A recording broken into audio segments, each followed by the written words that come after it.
have volume. Alright, can you hear me now? I don't know. Maybe because I didn't turn on my avatar, it didn't record my voice. Let me just check, yeah. Hello. Hello. Alright.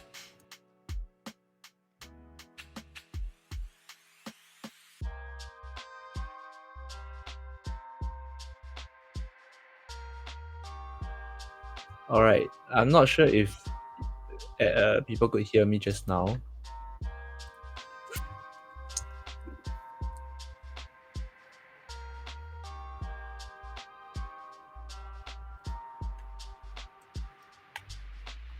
Maybe I should check on my phone to see if I can hear myself. Please give me a moment.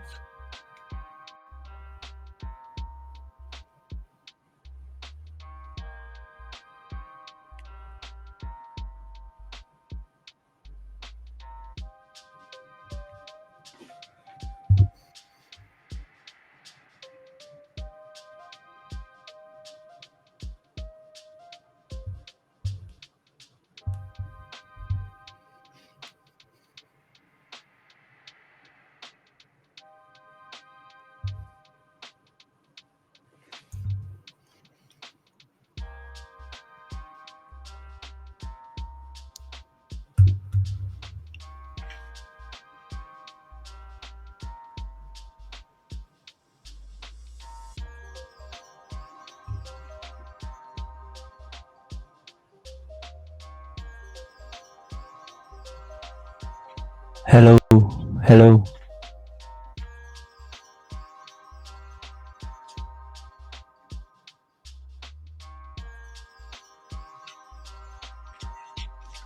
Hello. Hello. Hello. Oh. Hello. Hello. Hello.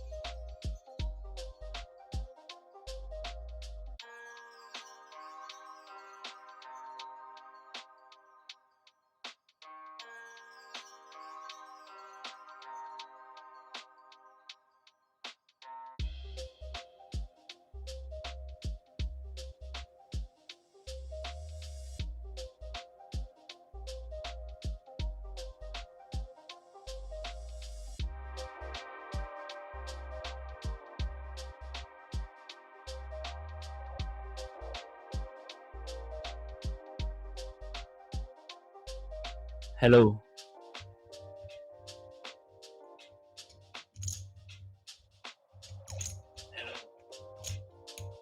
Oh my god. Okay, hello everybody. So I guess what happened just now is if you can see this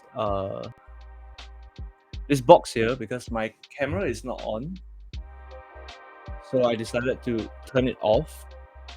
And what that did is I couldn't record my mic, I think. So what happened was I turned this off, and I don't think the stream picked up my mic. Let me test it out one more time. Hold on.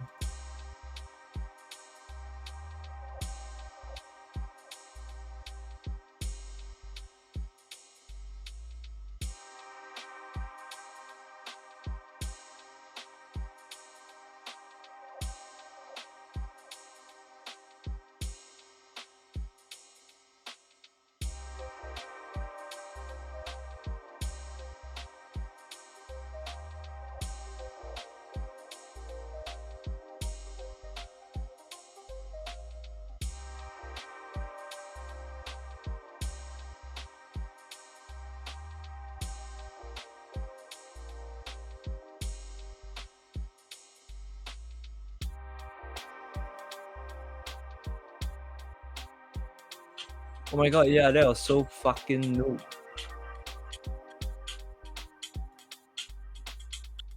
Oh my god, yeah, that was so fucking noob. Oh shit, okay. Now let me think how to Fuck, what's going on? Shit. Alright. Let me see how to position this now that I managed to get the audio going.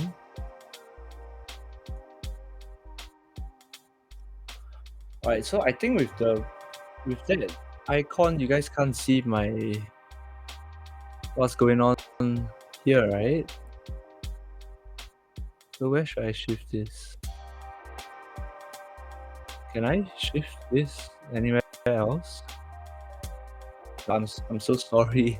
So the first 1.5 hours played was completely volumeless with no mic. Oh hi, I just got a new viewer. I don't know. Is that myself as well? It's probably me. How do I move this? One moment. No, that's not what I want to do.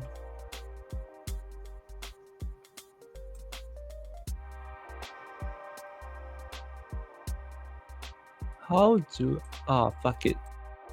I don't know how to do this. So I am a noob. I guess you just have to bear with it. And that's how it will be. Or we can do this as well. Hold on. Alright, we do this and we put this here. And we play like that. Alright.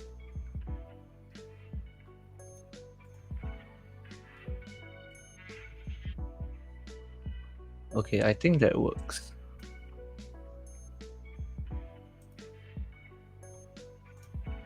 Alright, if anyone is watching, can you please type something in the chat just to see if you can hear me now, because for the past 1 hour I've been talking to myself apparently because my mic wasn't working, and I was asking the one viewer to type something in the chat and I didn't get any response, so I thought the viewer was myself watching the stream on this Twitch dashboard.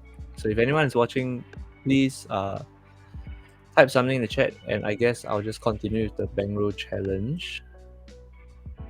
Put this here. Put this here.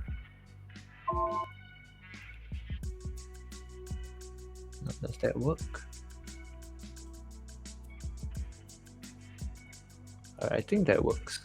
Alright, I'm gonna continue the Bankroll challenge.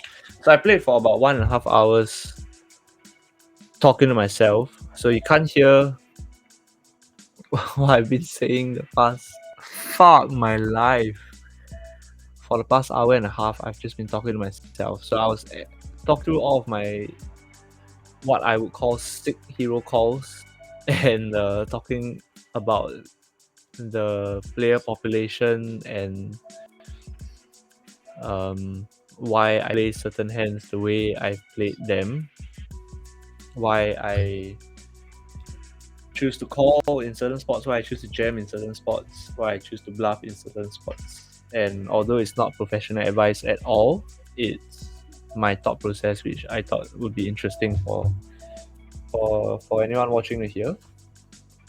Anyway, now I have to go through all that again. Like how I'm thinking about calling jacks for 100 big blinds on this table just because people are jamming super wide and jacks is kind of top of range. But then again, do I really want to risk 100 big blinds with jacks when they have a lot of ace queen, ace jack, and ace kings here? The answer is no gamble, no future.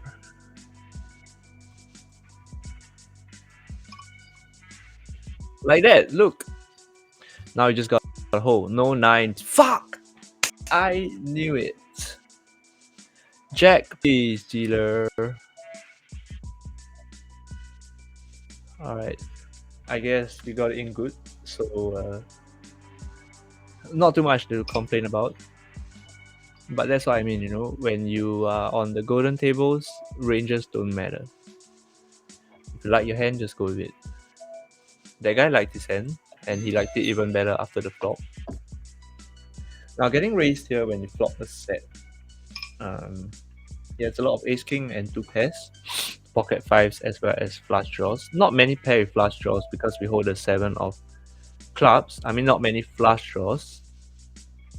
So what we do is we call, and on this brick turn, we can bet small and hope he raises, or we can bet big and he'll most probably call or fold. So I think what we do is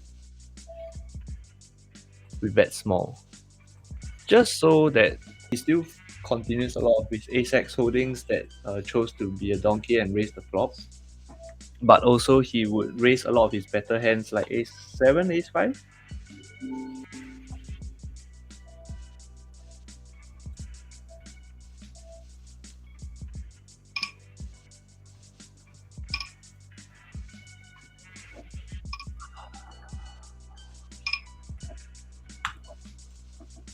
Alright, so losing that Jack's hand, not the best way to start the so-called start the stream after fixing the mic. But still the same session, we were playing well the first 1.5 hours. No reason why we should be playing worse just because we managed to get the mic to work. And nice here to have gotten max value out of ace jack. Here flopping top set, don't really want to go too big, but we still have to bet, barring there's flush and straight draws out there. And not too many hands that you can continue with that are not drawing, so yeah, set to not have a call, but at least we didn't lose the pot. Now, pretty good flop for us. Jack 10 suited, we flattened out the big blind. Flop a flush draw and a gutter to the nuts. Don't really want to raise because it hits him much more than it hits us, and he has a lot of draws that would just fold anyway, so there's like a lot of jack 10s and king jacks, king 10s. So we just call, hit the turn, and then we get max value. That's how it works, right? There you go. And now we free roll jack 10 offsuit.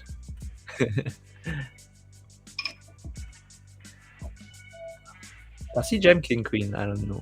Does he jam ace king, ace queen?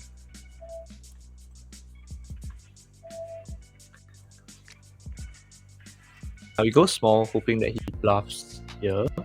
But we also go small because I think if we go too big, a lot of his two pair hands would fold. Definitely sets he would call as well, so don't need to worry about sets. What we need to worry about here is, will his two pairs call and will he jam worse than a straight?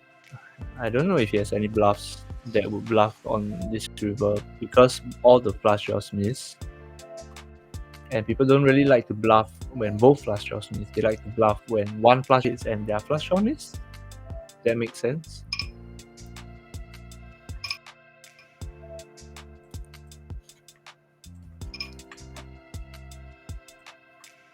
Call with ace king, king queen, look. Nice to get some value back after losing that terrible hand with jacks against nines.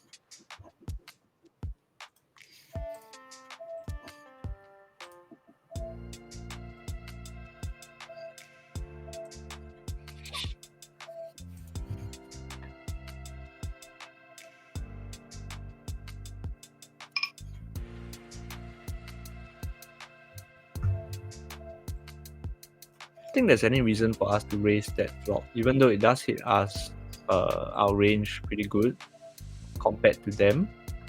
Although actually opening out the cutoff, he has a lot of 7 6s, 7 8s. By pocket 5s, I don't think we really needed to raise. Even on a king here, we're still ahead of hands like ace queen, ace jack, now behind those hands, which means we are folding to most barrels. And when he does that, usually what that means, in my experience, is that they have pretty close to the nuts. But you don't have the nuts and bet two big blinds, right? So I'm pretty curious what he has. You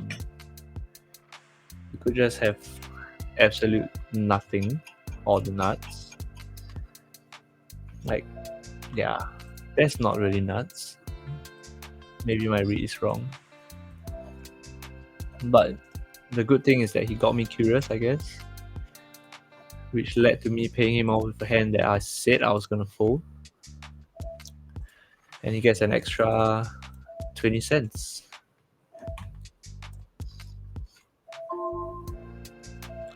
Now we don't lead this flop because he's gonna go check a lot, and I don't want it to go check and see a king. Here we go small, hoping that the big blind would raise, just because he raises a lot of his range, even if he doesn't have anything. And being he definitely will raise here if he has any sort of 8x pocket pairs.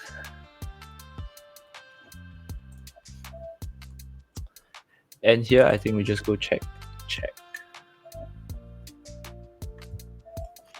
If he decides to bet, I think we can go for a raise here, because he might be betting a lot of his smaller pocket pairs that we can try and get him to fold.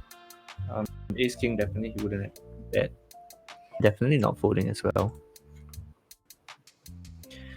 King jack here, second top trips. What do? We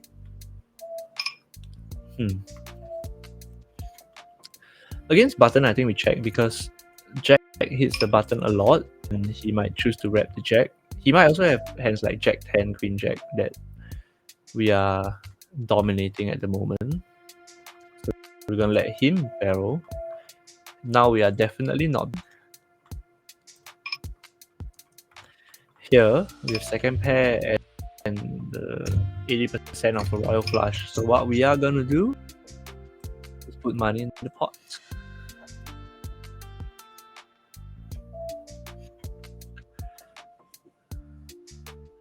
Now, do we raise here? That's the thing. If we had ace king, we wouldn't raise. If we had king queen, we wouldn't raise. We would definitely raise hands like queen 10 and flush draws. So we really hope he has jack 10 or ace jack. He wouldn't expect a hand like king jack or kings to raise here necessarily, which would lead him to probably go for a call. And now if he has a hand like jack 9, he's screwed. So what we do is we make our hand look bluffy as fuck. Oh, queen 10 gets there, which means that if he has jack 10, it might lead him to fold more often. So you don't go too big. Alright, queen jack dominated the whole way. Nice answer.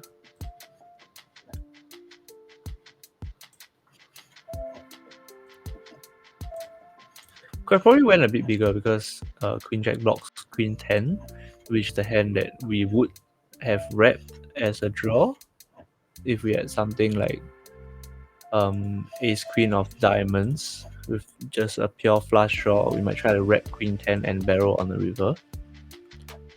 Him not having the queen of diamonds there would mean it's more likely that he would pay us off if we went bigger, which means we could have gone bigger. I still like outsizing.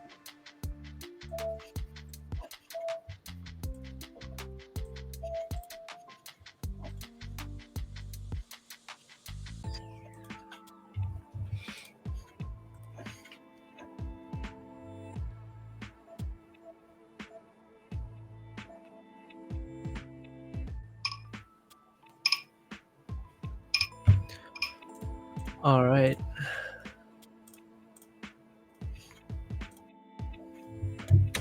Now I pick up an open-ended to the nuts. 7 will be interesting because there'll be a straight board. Queen jack already gets there. Queen would be nice as well.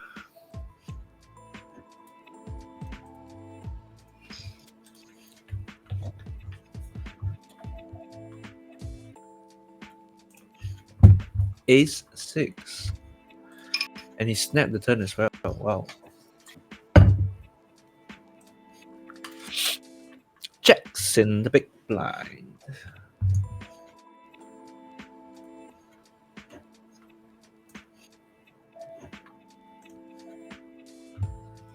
Did we lose a big hand here? Did I not notice us losing a big hand? So good at sets! Did I not notice us losing a big hand here? Pretty sure I remember having about 200 bigs on this table as well. Now we raise here just because the big blind donks a lot on this board. So for us, we would be raising a lot of our nonsense as well to try and get him to fold off his weaker holdings, which would lead him to call wider. And on this turn, when he snap calls, he probably has a draw of some sort. So we can go a little bit big with our set. Or maybe not.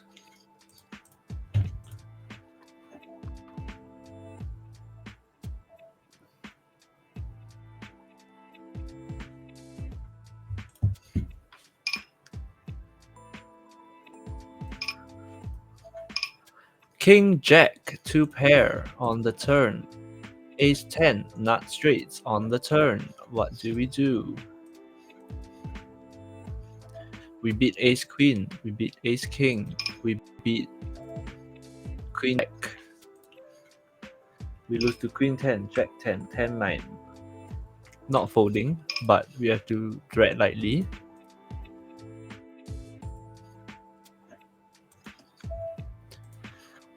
The flush getting there probably gets him to slow down a lot on most of his value, which means this is a bluff. Fuck my life. What a good price as well. 26.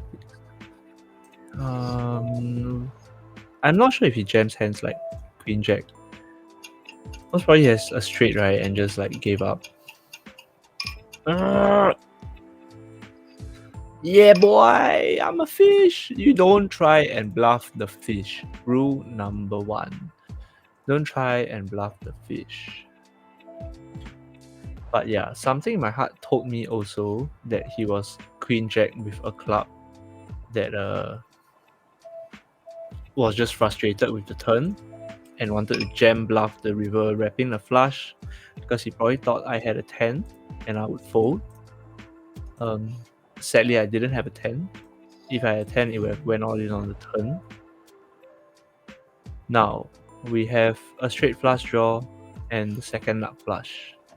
What we do is we charge the King of Hearts. Don't want to go too big.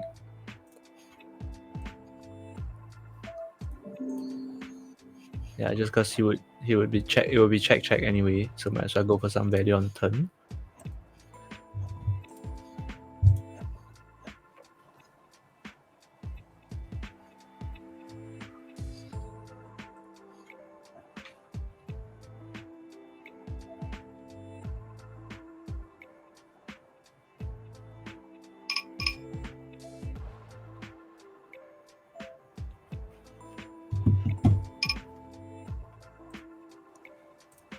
Now we 4-bet here to isolate him because it looks like he's 3-betting pretty wide.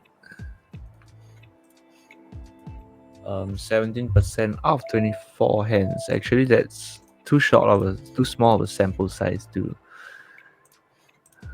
decide, right? Fuck, I should have flat called. Can he just have queens? He might just have queens. Playing a pretty wide range. Definitely can't fold Ace King here, which is annoying. Have queens. I'll have Ace King as well. Spades. Chop it up.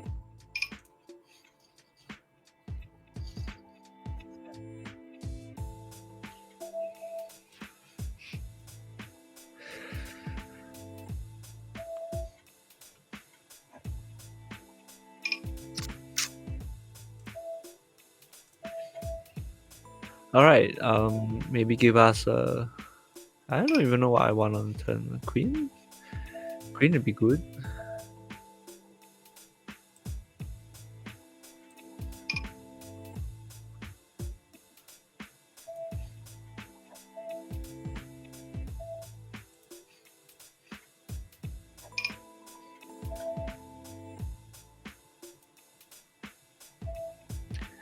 Ace high is good, right? Ace high is good.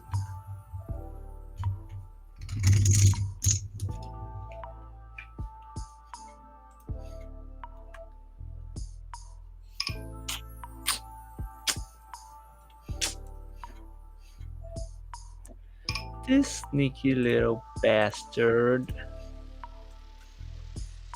You sneaky with the overbet.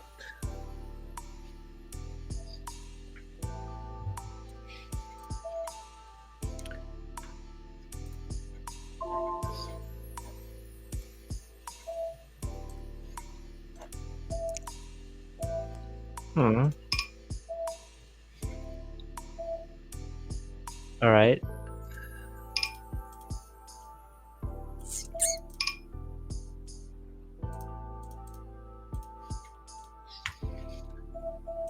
Backdoor nut flush. Backdoor nut flush. Backdoor nut flush. Club! Fuck! If we can have clubs, we can have spades. Is that the logic? They're both black. When he checks the turn, I think we win. That's right. Honestly, I think it'll be pretty easy to build a poker bot to play on GG Poker, although it's not allowed. But if anyone were to build a bot for GG Poker, all you have to put in the codes is if they check, you bet big. If opponent checks, bet big. If opponent checks, jam. If opponent bets, fold. If opponent checks, I go all in. That should be the bot. That should be the code for the bot, right? I bet you it's winning. They just check all the bottom of their range. Chop it up. They just check all the bottom of their range and they fast play like everything. I mean, here and there they'll be trapping once in a while, but yeah. Gut shot backdoor flush against a crazy player. Ooh, me like it.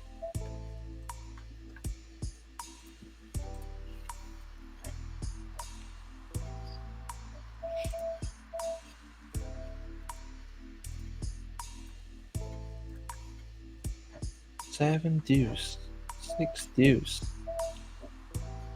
which means a deuce.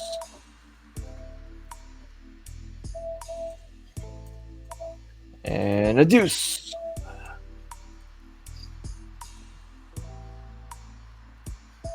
And a deuce.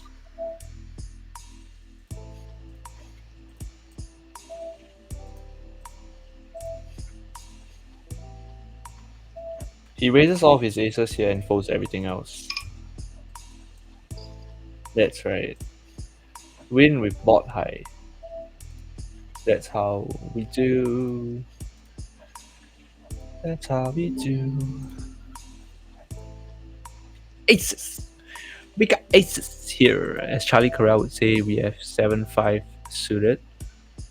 I think we're gonna 3-bet 7-5 suited. That's what he says. Shh. He says, shh. Alright, 7-5 suited. We have middle pair. We're gonna be c-betting. Let's say 7-5 of spades. So we have middle pair and backdoor flush draw.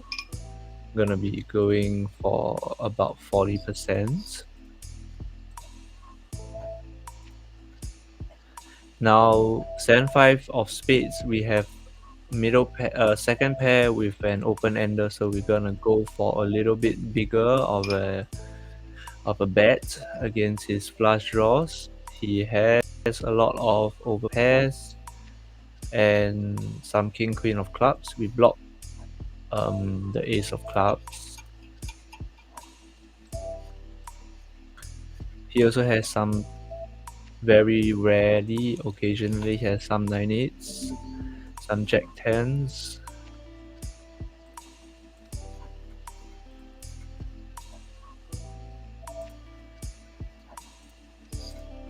Nice to take it down. I was getting a little bit scared that he had like 8-7, decided to float, you know. Sometimes they do shit like that.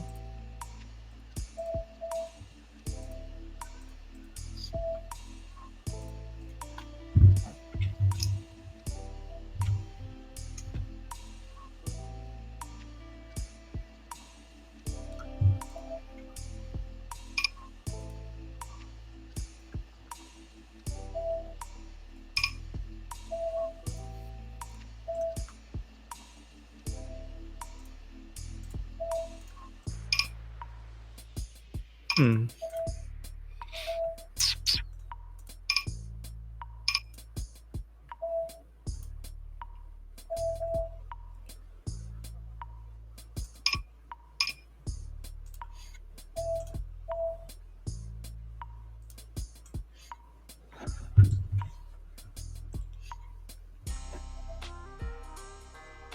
Hmm. Should I probably bet turn? Yeah.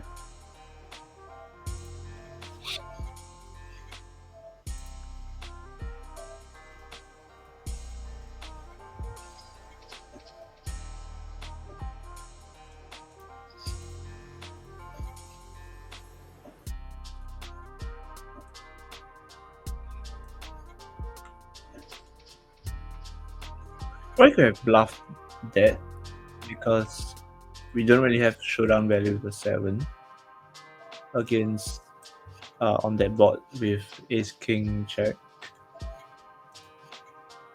I didn't really feel like pulling the trigger on that specific hand.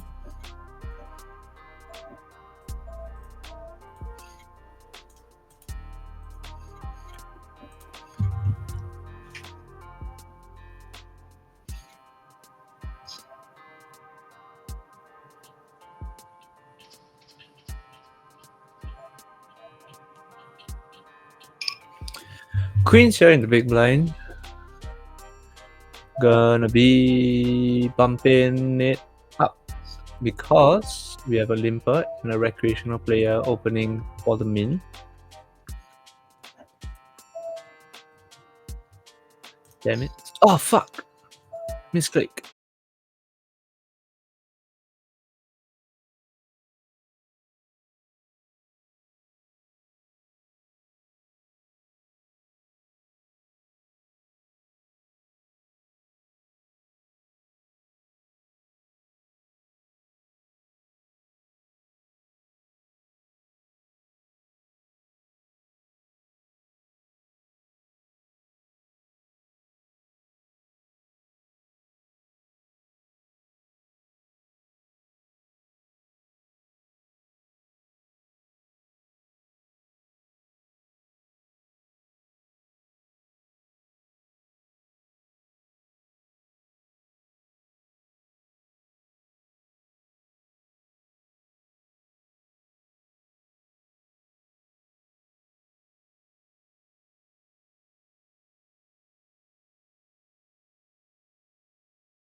calling shows that he has one, either a 10, 2, ace king, 3, and overpair. It'd be pretty bad if he had queens. Although we block a queen, which means there's only one combo of queens left. And if he thinks that we have a hand like ace 9, he might try and bluff on the queen because he knows we know that he has overpairs. Now, if he has a hand like ace 9, we are now beating ace 9. Ace 9 might have checked the turn and called our bet, and now trying to get value from a hand like ace queen and ace 10. He could have queen 10, he could have overpairs trying to get value from a queen. The question is, do we raise? I don't think so.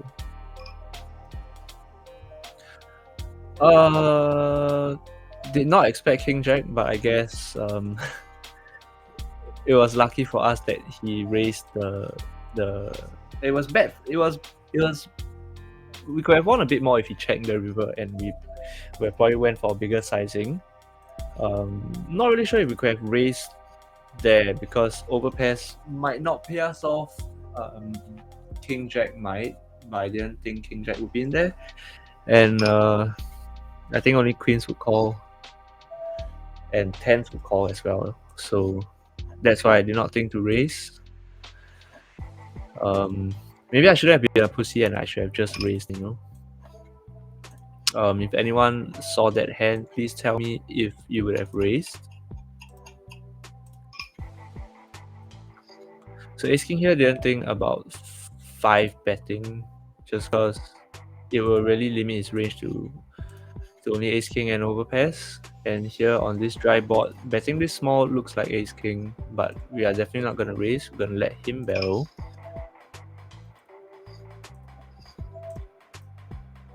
And when he checks there, we're pretty sure he has ace king. The thing is, we don't have a diamond. So what do we do?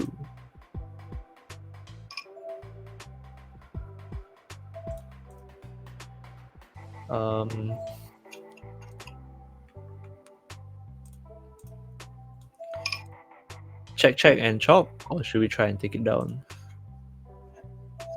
What I think is that we can go a size that pushes him off, but an overpair would raise. So I think for this size, ace king might still call. Oh, queens, okay. Okay, queens. Alright, you outplayed me, sir. Good hand. Didn't expect queens to go for that small sizing and check the turn, but I guess if you put me on a hand, I mean, it was a good play from him, I think. If you put me on a range of ace king, aces, and kings, he could get bluffs out of ace king while limiting his losses against aces and kings. So, well played from him. I'm a fish there. I chose to bluff in a spot where probably shouldn't have, but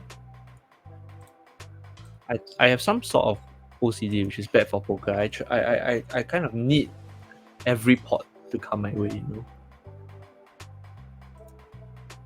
And now here they have a lot of queen X with diamonds. So with a jack, I don't really want to showdown with a jack because I'm not too confident with it. So what I do is holding the king of diamonds, go for the aggressive route, and hope they fold. Alright, pretty sure someone in there folded a queen. If not, it will make my bet value cut. Another one! Another misclick. What's up?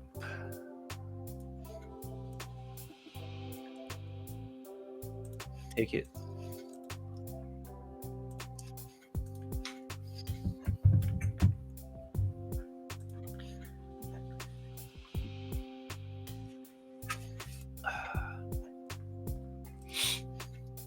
Alright, a recreational opening to 3.5 and a short stack on the button 3 betting. With kings here, I think we flat call, hoping that the recreational player puts in more money into the pot. Just because if we jam here, we are getting the recreational player to fold while only going up against the short stack. And when he jams here, what we are hoping is that we're up against ace king, or ace king queens. And definitely not folding kings here against 100 big blinds, against a recreational. We put it in here, we hope for the best, and let's 1.2.5 times our stack. Alright. We win the side, I guess. Or king will do it, running clubs. Don't tell me ace jack is gonna win, right? It's not a queen, which means I think we break even on the hand. We lose 50 and we win 50, so we break even.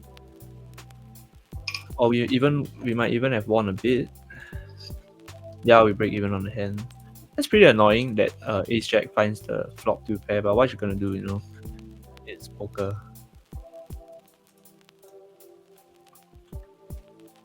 We played the hand, I would say, perfectly. Got both of them all in when we have the best hand, which is good. That's what you want to be doing, right? You want to be all in with the best hand. But I think you also want to be winning your all-ins. You know, you can't play poker if you can't win your all-ins. It's alright. We win the small ones. At least we broke even on the hand. It would have been worse if queens found a set.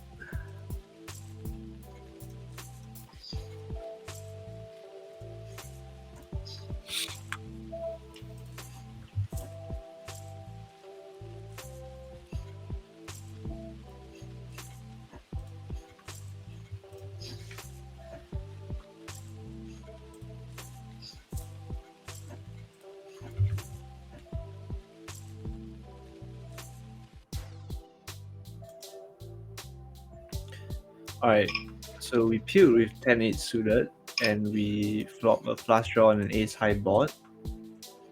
Not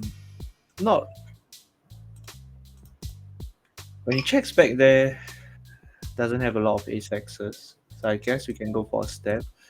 He I was gonna say that it was not the best flush draw flop that we could have flopped because he has a lot of ace X of diamonds that would check back as well. Queens in the small blind here. I have a feeling that queens will flop a set this time, so we are gonna call a 4-bet. Or we would turn a set.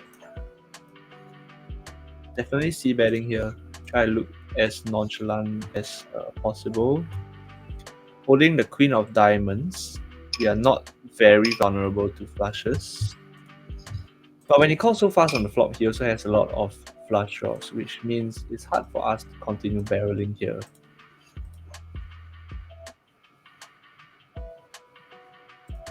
The question is, am I good enough to fold on the turn?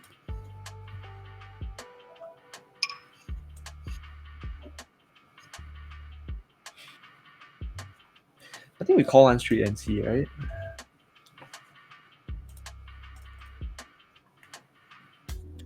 And we hope he gives up, because if not, we'll be in a really tough spot.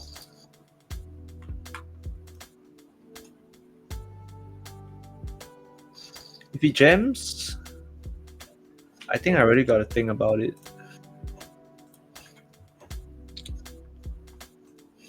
I hate this kind of spots because I really want a hero call holding the queen of diamonds. But the way he called on the flop really looked like a flush. So what kind of flushes can he have? He can have ace jack, ace king of diamonds. He can also have ace king with a diamond, ace queen with a diamond.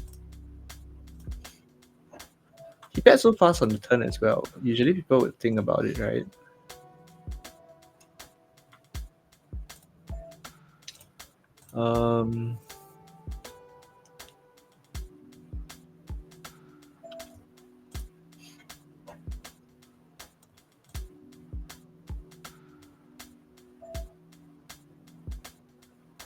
I think we fold. I don't like it, but I think we fold.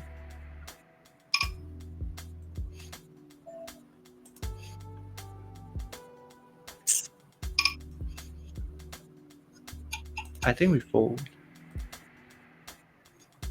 Oh, I didn't like it at all.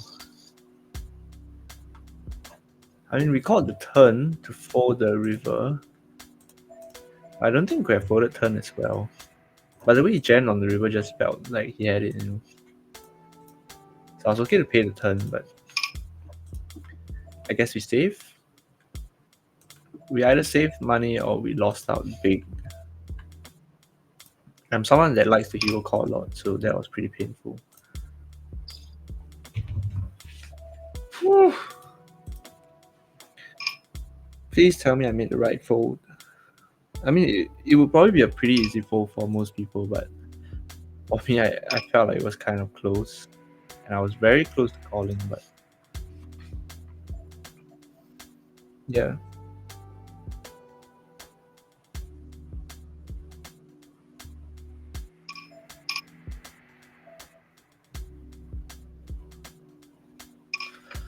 Alright.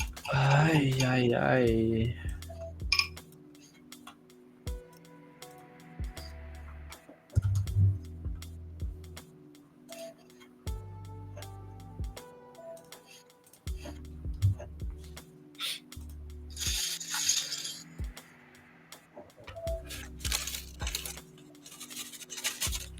Yeah, we are also not calling this. What the fuck do these guys have, man? Did you just check and overpay on the flop?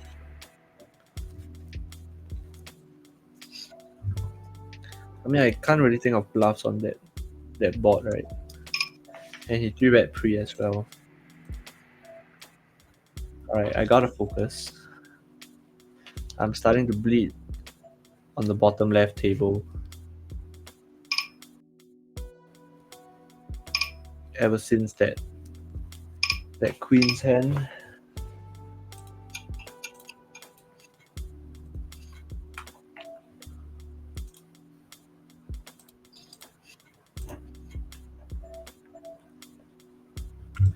Gotta get back in it. No more bleeding.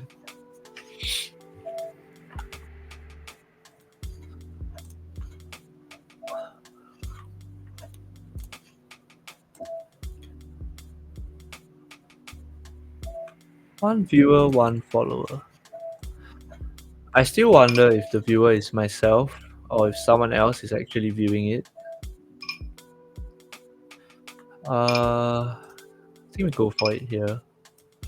Just because when we barreled the turn, there was no raises, and there's some flush draws as well that might have peeled. And not holding any diamonds makes it more likely they have diamonds. Some sort of ace jack, ace 10 type holdings. And when he raises here, we are getting the fuck out of here.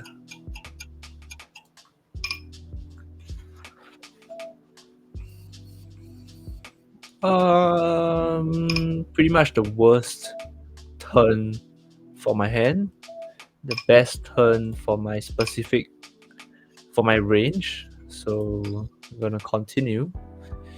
If good for my range, I bet, and I fold now.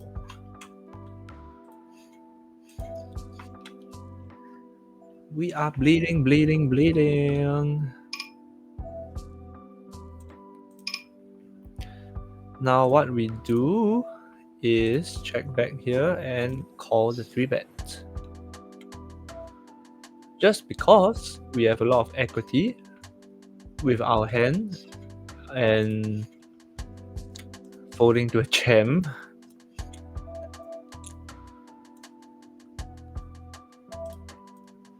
The thing about the rush and cash tables is you have to fold king queen suited against a jam, whereas in live cash this is a snap call at 100 big blinds. But here people play 100 big blinds like their life depends on their 100 big blinds, so gotta adjust as well.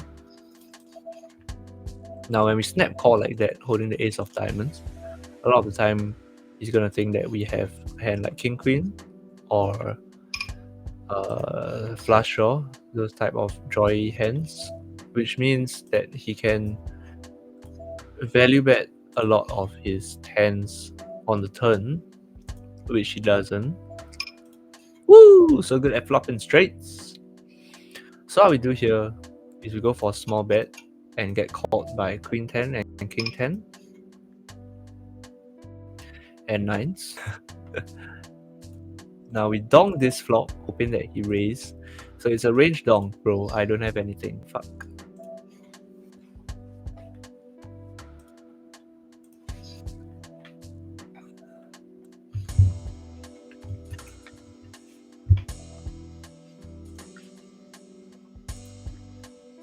Alright. So we were running hot to start the stream when my mic was off. And ever since then, we have been pretty much stagnant. So I think some run good is coming.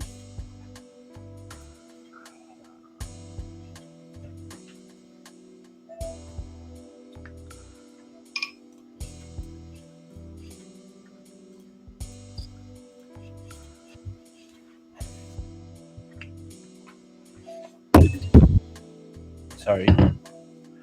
Alright, 8's at the golden table. I was talking about the golden table when my mic was off, but basically what I was saying is that people play a very wide range. So you have to play a very, very wide range because of the extra 10 bigs in the middle. Now, with a gutter and an overpair, you're gonna see bet here. Now we block hands like 8-7 that he would continue with, so that leaves a lot of maybe pocket 5s, 4-5, 6-5, 7-5, still 7-8s and 8-9s, and flush draws. So we go a bit bigger on the turn and then we probably check back the river.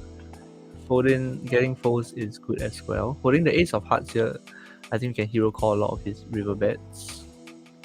Sorry, I'm kind of like jumping around every table as the hands happen. So many hands happening at the same time. That's the nature of rush and cash.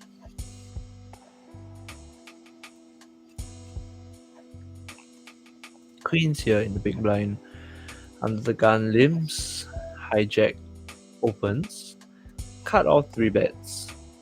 We are gonna flat. Just because we are not too worried about playing multi-way, and I don't know what I was gonna say. But anyway, ace high flop, not very good. Gonna be calling the flop, and on the turn, we're gonna check back and hope he has kings, and we can take it down on the river. If he bets again, we are fucking off, and bye-bye. Simple. Poker is all skill.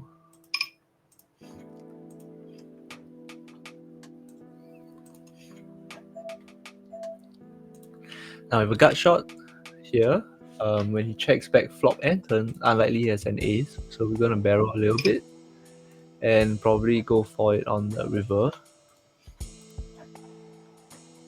Alright, against a recreational player who opened to 3.5, we're gonna flat the ace jack suited because we don't want to get 4 bet behind, but we also wanna play our hand because we have quite a decent amount of equity with our suited Broadway. Checking here, not much need to bet, I think.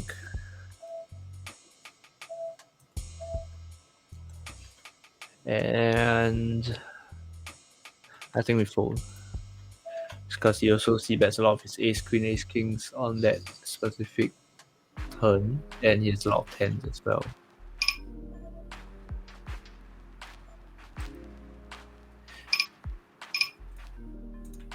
Unfortunate.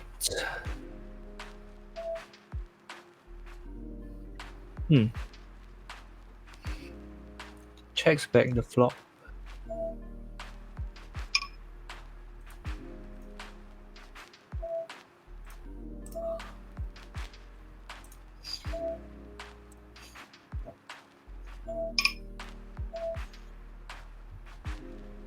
Another raise.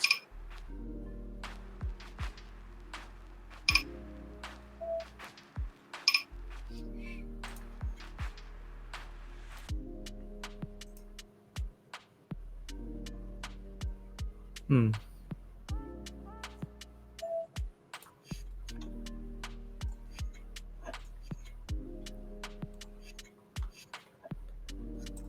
Alright. Good fold. I mean, no question it was a good fold. I mean, there's no bluffs there.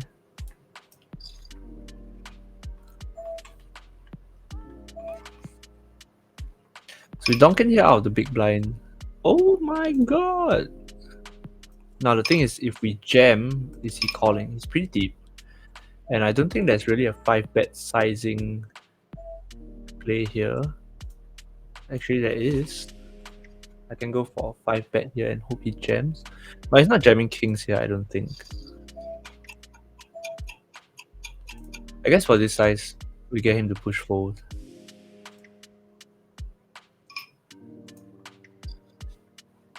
Because we are deep, he might think that we will do this also with ace king. And when he tanks here, he definitely doesn't have aces, which means, damn it. Maybe if we jam straight, he might call, as I said previously, but I guess we'll take it.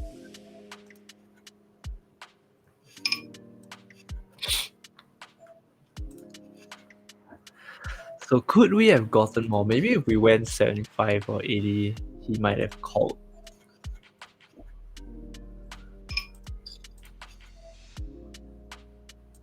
I don't know if we could have flattered there, because then it will be a little harder to play against his range.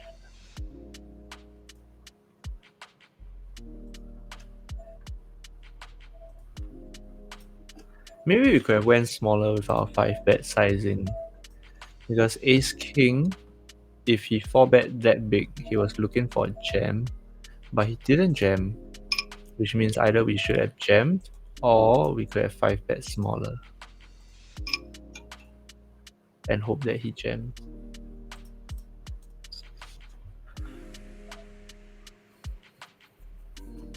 Now check, check, check, check, check. Everyone checks. We bet. They check, we bet. They bet, we fold. Simple. They bet, we fold. Alright. What goes this sizing here? King, queen. King, queen. We beat ace, queen. That's all we beat. We only beat ace, queen. No use being a hero here. So we are bleeding a bit. And not really making much progress. Things are slowing down, which means after a while it should start picking back up again. My prediction is in about 15 hands we're going to start running hot again, and you can look forward to some action.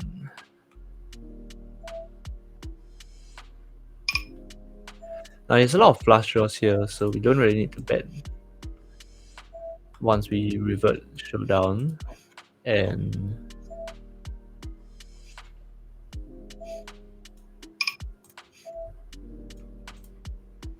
I think we just call here. King queen, I'm not sure why he called me down, but I guess it was a good call down by him because I had absolutely nothing. And I just got lucky with a pair on the river. But his bluff would have got through on most people, I think.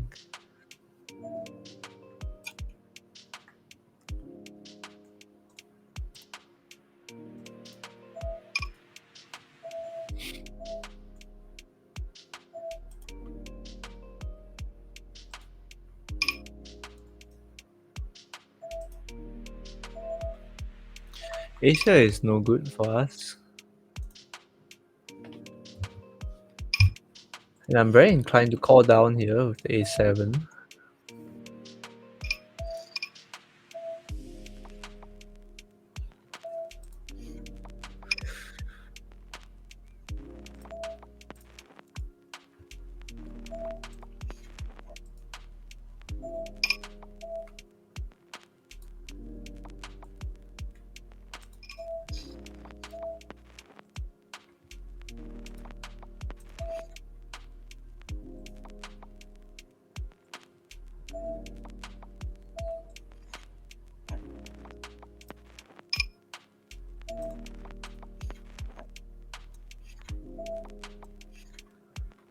Ooh, jacks.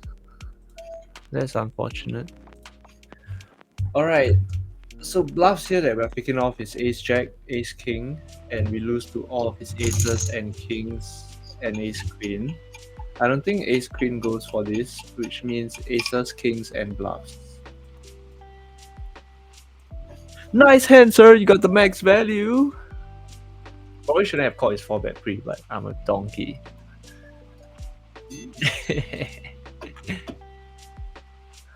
Alright. So, not the best. Not playing the best since turning on the mic, but we can come back from this. No problem.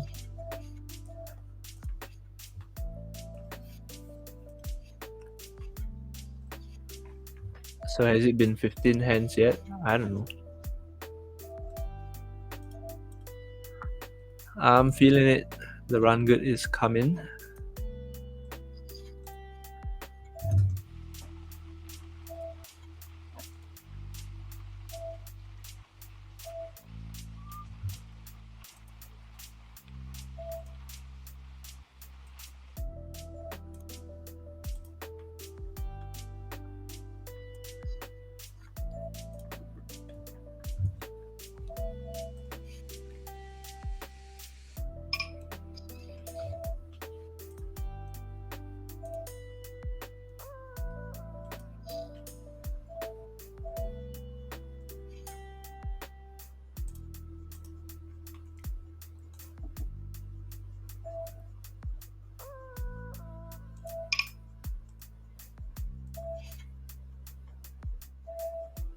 I think we got it here. Ace 10. Or 10s. Definitely had a 10 there.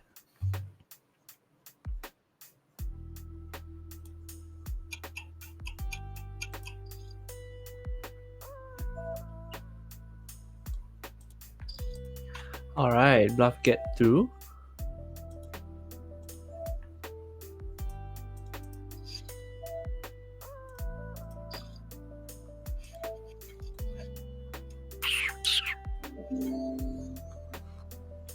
I like to step at mono boards just because people overfold a lot. Oh, damn it. Now we didn't have a heart, which meant it was pretty hard for us to call there.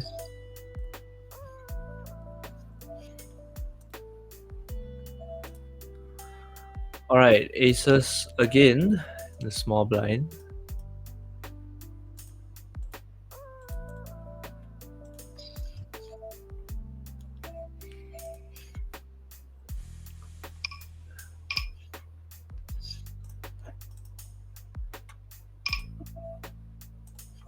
Now when he calls that fast, he has a lot of queen x, 10x, as well as straight draws like king jacks.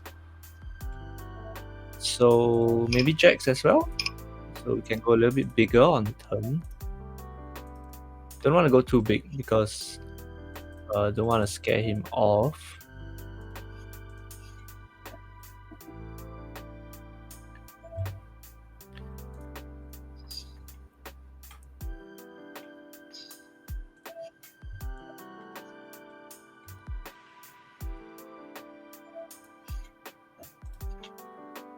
Alright, that would be a disaster turn, disaster river, because if he was floating hands like ace king, he would have got there and I would have paid him off.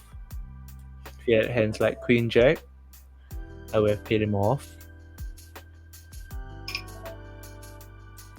But if he had a hand like king jack, he might be able to hero call as well, so I don't know. Check call. King on the turn is good because he has less kings.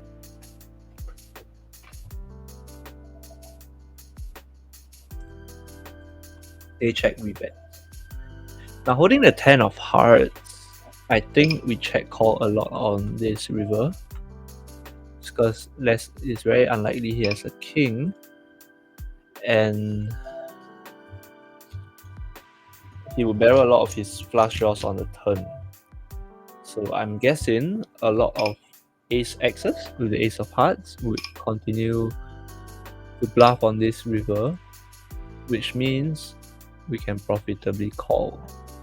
He could also have jacks and queens, or just aces with no heart.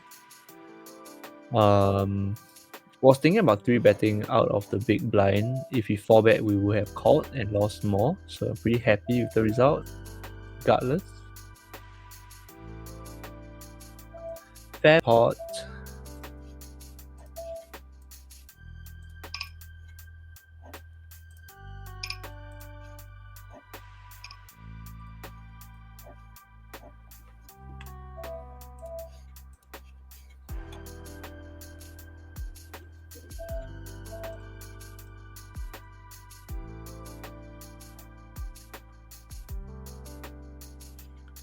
Alright, streaming for about 2.5 hours. Probably gonna be ending the stream in another half hour. So for a total of 3 hours of streaming, not too bad for my first stream.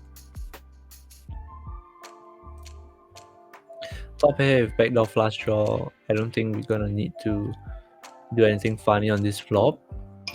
So, because we don't really need to defend much. Not very vulnerable, I don't think.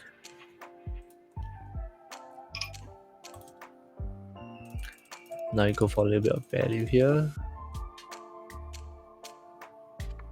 And we call this river.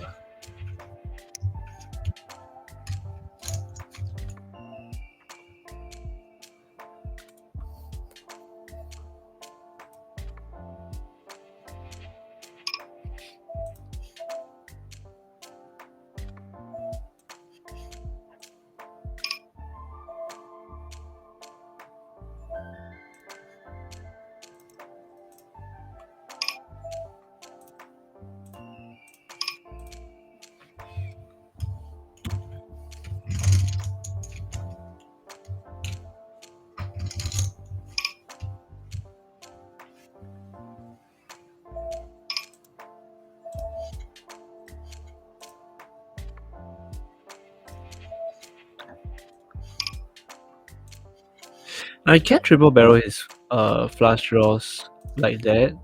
I don't think he plays ace jack this way.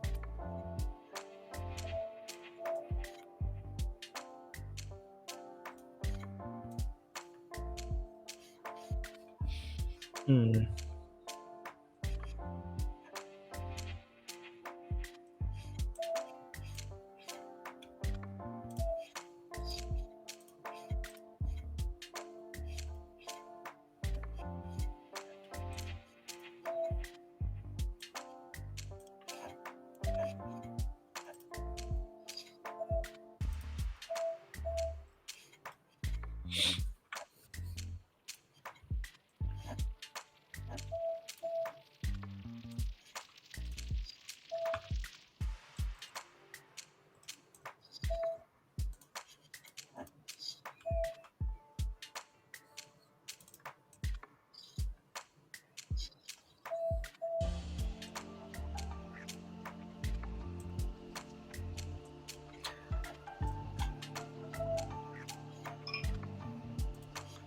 Not sure what he snap called the flop with that did not continue the turn.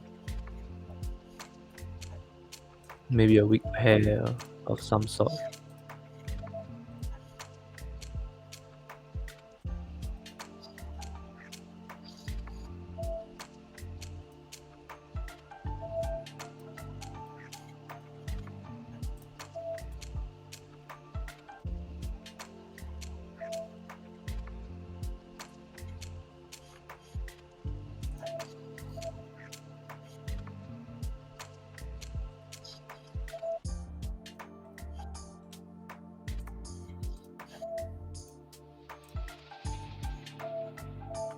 Hmm.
Oh.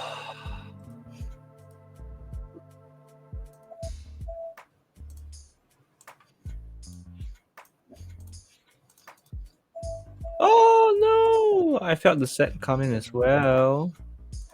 But I decided not to be an ill-disciplined donkey. If I was in a big blind, I'd definitely be a donkey for that. Probably wouldn't have 3-bet and that's there. Top 2. Alright, the run good is coming. I feel it. Let's go.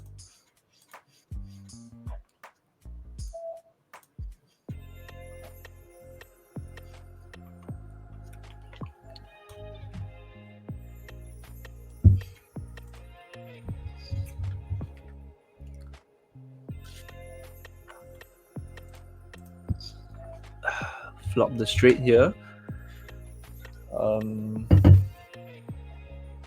Don't need a size too big into two others, I guess. So if top 2 against under the gun raise, I think we check here. And here holding no hearts, we raise. Now on a queen, what we do is we bet a little bit smaller. Now here against the raise, I think we bump it up again just because we are vulnerable to a lot of flush draws and head boards. Yeah, we had to protect against that because if he had a hand like, sorry, check this back, king 5, all right. Here with a jack, he's betting, we fold, and life's good. Okay, we had to raise up there. I think if we had a diamond or if we had the backdoor flush cards in our hands, we don't really need to protect that much because we're not that vulnerable. But with completely offsuit 9-7 there, I think we had to fast play our straight because we are vulnerable to a lot of his check raising range. 7 is good for us. Let me check here.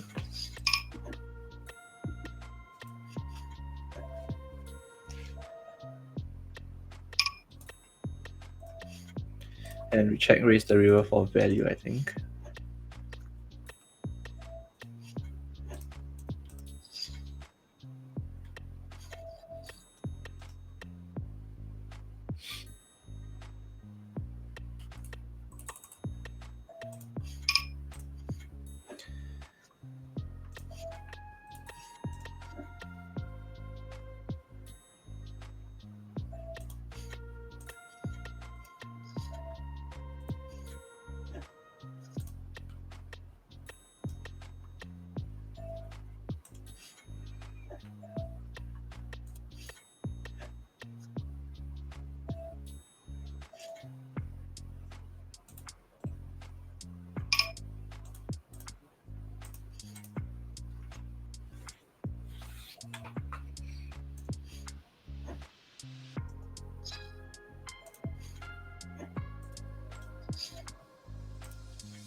Alright, let's flop a set on sevens. Let's hold with queens. Oh, 7 here as well. Come on, come on. We need some hands. We need some hands.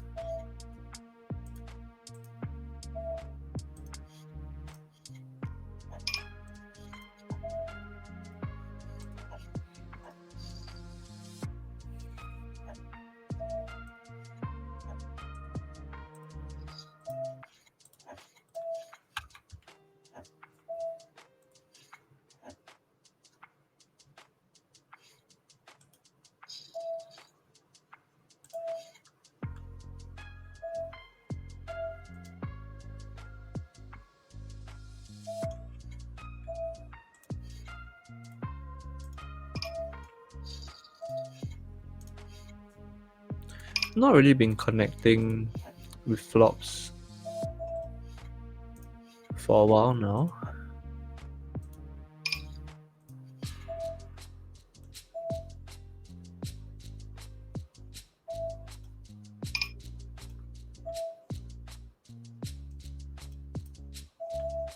Until this set. When he overbets here, I think we just flat. Gotta wait for the bot to pair, I think.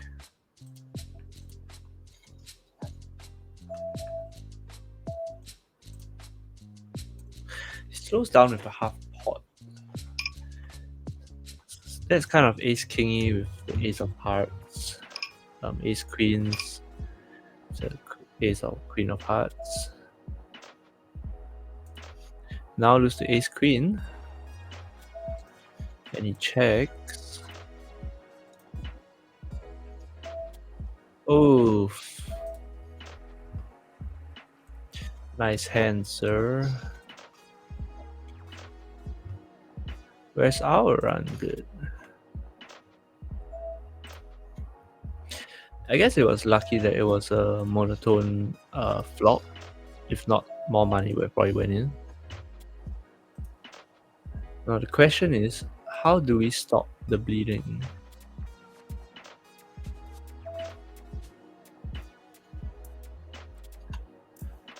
Because we are definitely bleeding.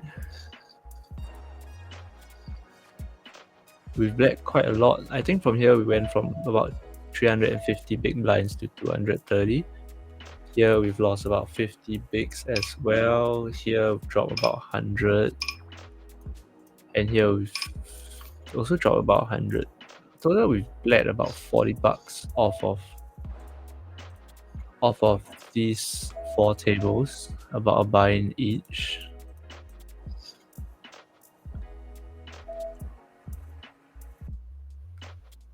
So after 3 betting here, he has a lot of kings, queens, and ace king. So a raise here can take it down sometime.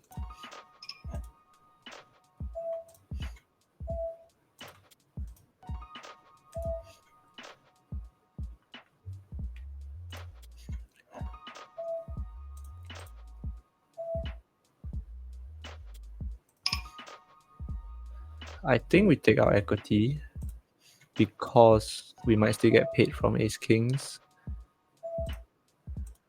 and ace queens. And on this river, we are most definitely giving up.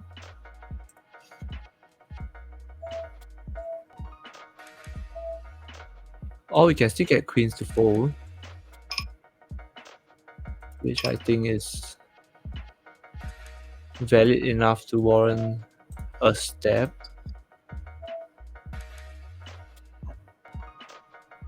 Maybe not. Alright, no idea what I'm doing anymore. Alright, we lose queen 9. Ace queen. Not folding.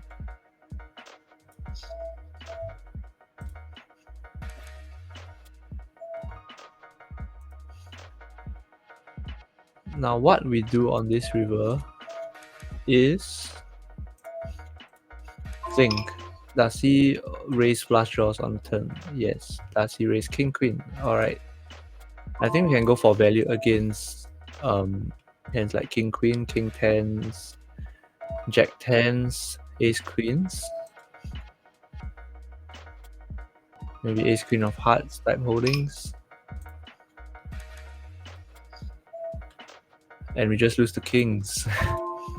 Very, very nice. So that was the maximum bleed. And not much we could have done. Full house over full house. Just keep on grinding, I guess. So we have bled almost as much as we could have bled of our profits from the first hour and a half of playing. But who's to say we can't run it up again after running it up, right? Ace king here in the big blind against the button. Offsuit gonna be 3-betting.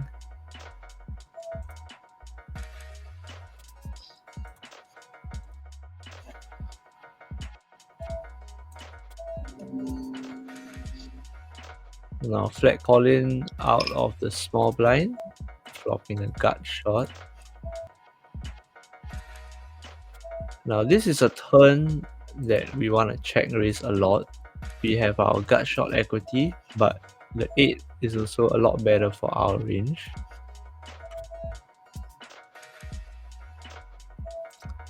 And since he hasn't bet, we can't really get him to fold off much, so we're just gonna check. Oh,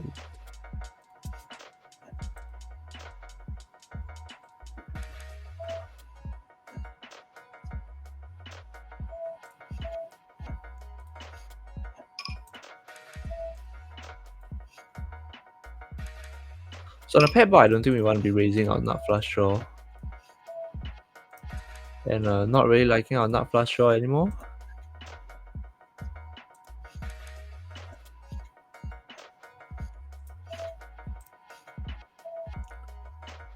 Still gonna be calling. And now we beat hands like ace king and ace queen.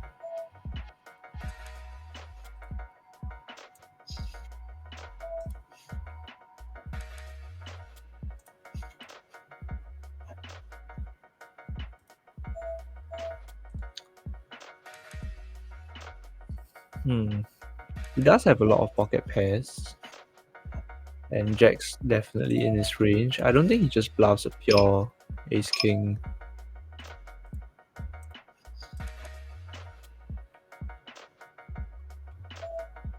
Like that. He might. Is this where we pay?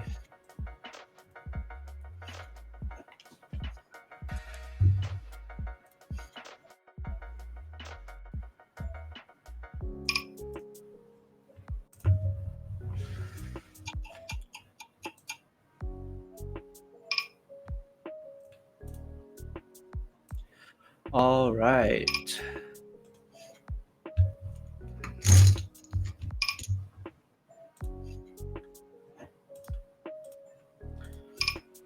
So the reason why I called there is because I don't think a hand like aces or kings, even queens, would overbet that river. Because when targeting a hand like mine, a flush, when targeting lower full houses, I don't think people generally like to overbet and feign a bluff. So they probably go big, something like 75%, 80%, but they wouldn't overbet. So an overbet there is generally jacks targeting kings and queens, or bluff like ace king. So, and jacks, they probably check back the turn because they kind of don't want to give away their hand strength. So kind of like ace king barreling, which is what I called. It's pretty dicey, a little bit scary, but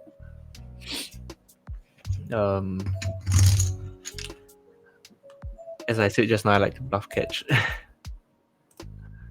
Check back top pair here, not the best turn for us, but I think we take a step now.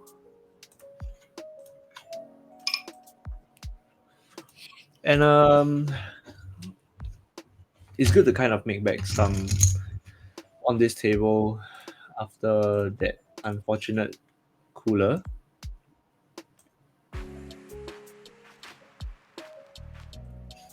Just so I don't feel so naked playing a pure 100 big blind stack.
Nice hero call by him, I guess.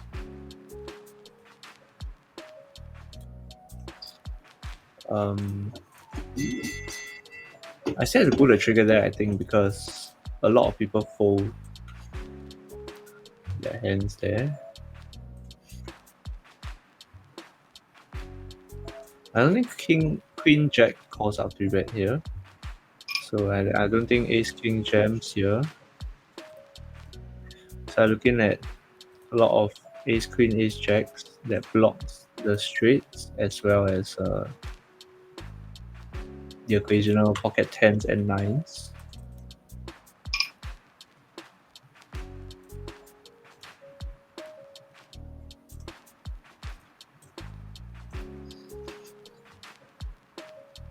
Or King 9, I guess. You can call my 3-bet with King 9, no problem, sir.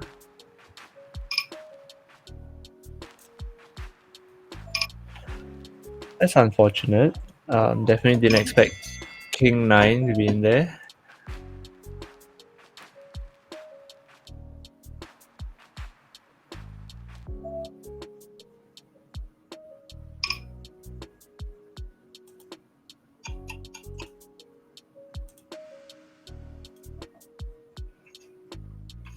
Alright, nice one to take down here.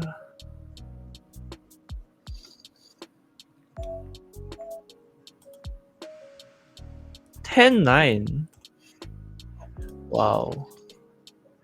I guess when I felt the run good coming, I should have said I felt the run bad coming. Wow, 10-9. Alright. I guess we're playing poker now. Alright, double gutter here, getting donglet on Queen 10-8.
I wonder what he's tanking so long with.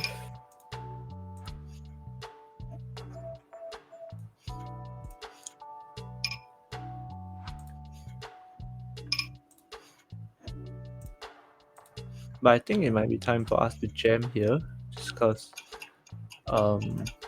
we still have our double gutter equity, and he folds a lot of his like ace queen, ace tens, and against queens, tens, and eights, we still have equity. And that's not one of our outs. I promise it's not a tilt jam. I was actually thinking about doing it already. Maybe should have raised him on the flop, just cause we have more cards to come. But I guess doesn't really change anything.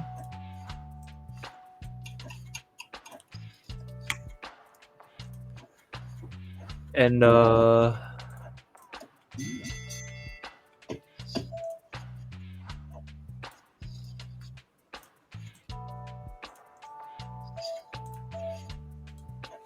yeah, okay, gotta buckle down and start winning some pots.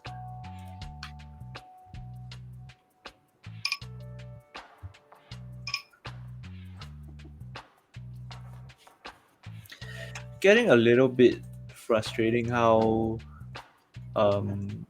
they are hitting hands on me, but I guess I can't really complain because I made a lot of hands as well to start the stream.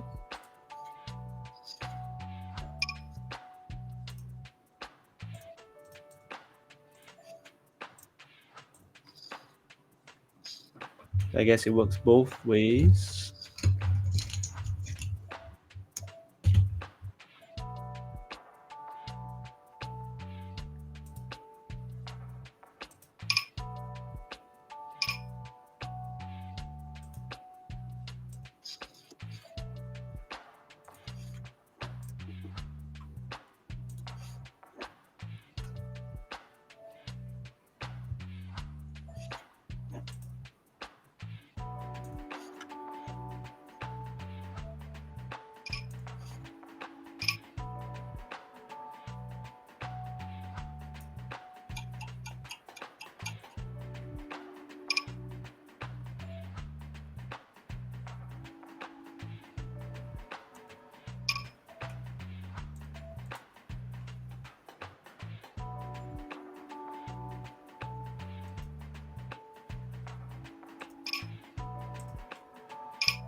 I checks back a lot on this river, so we just have to go for a jam here and hope that he heroes with a jack or an overpair.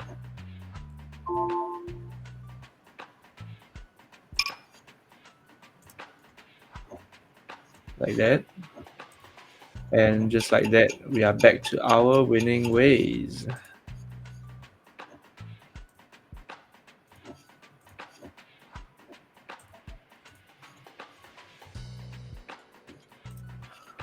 Alright, time to build some stacks.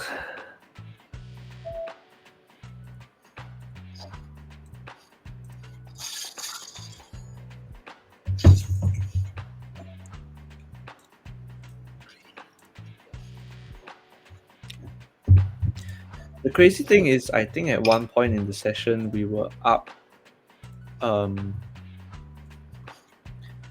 about $20 on the day, and now we are down about 50. We're down about 40, I think, which is kind of crazy. Which means we had a $60 swing.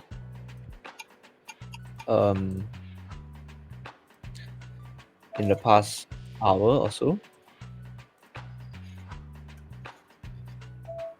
6 buy-in swing, which is not too bad. I mean, at least we started off up.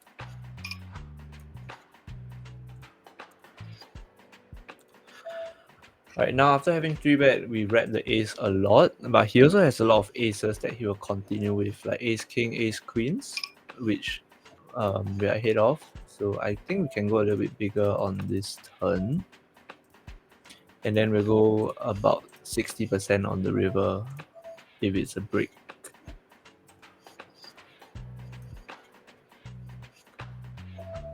like that.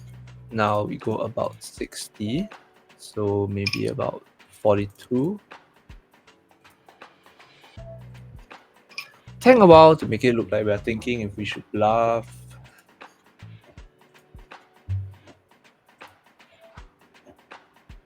And if he jams, we are calling as well. No need for us to jam because I think he folds a lot. Alright, ace king. Ship it.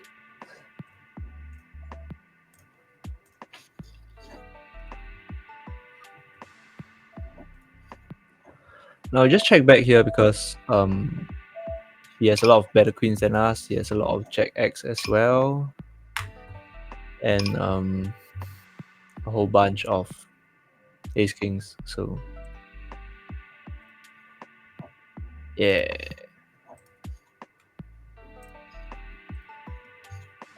What I'm reading out is definitely not his entire range. All I'm saying is because he has those hands that beat me, I'm not gonna be barreling the river. And here we top set. I think we check back and see if he wants to stab at it. After having 3-bet, we have a lot of overpairs, a lot of ace highs. And on the heart turn, not holding any hearts, I think we can go for a small bet here. Because a lot of his 10x of hearts would raise this turn. Oh fuck! I fucked up. I was gonna stab at it. No!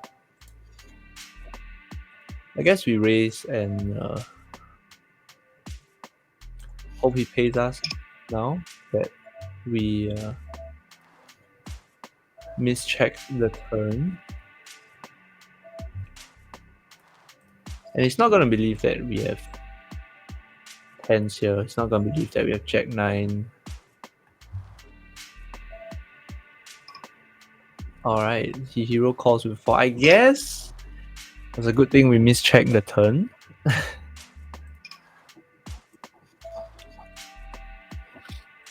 Otherwise, we probably wouldn't have got his value on the river.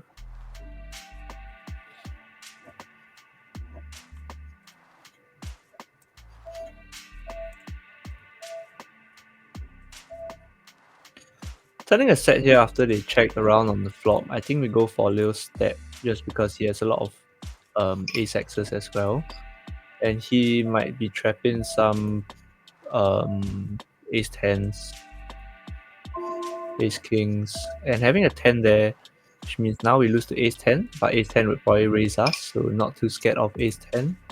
Targeting hands like 10 9s, jack 10s.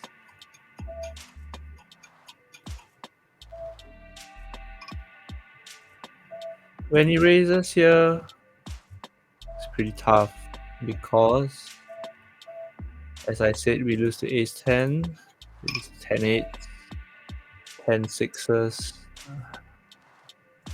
Fuck, man, can we fold a full house? I mean, at the bottom full house, we still beat 9 7. We beat a whole bunch of bluffs. Or just get set over set. Alright, I'm okay with that.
Alright, we turn a set, but King Jack gets there.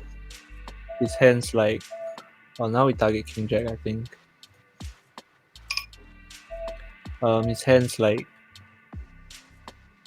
Queen Jack, Jack tens would have probably lead the turn. Yeah, hand like two pair, he would have raised me on flop or turn. So pretty comfortable with going for bet here. Trying to target a hand like Ace 10, Ace Queen, Queen Jacks, and King Jacks. Hands that we lose to, Queen 10 probably would have bet the turn after I check to him. Might have probably raised the flop as well. So not too worried about those.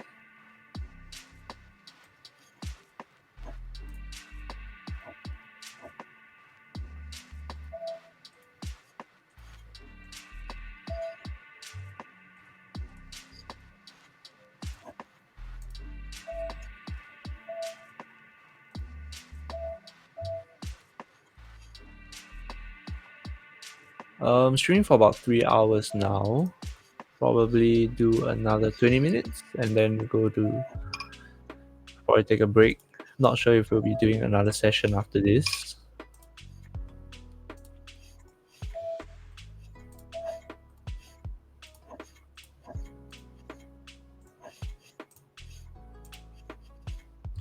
And we got aces.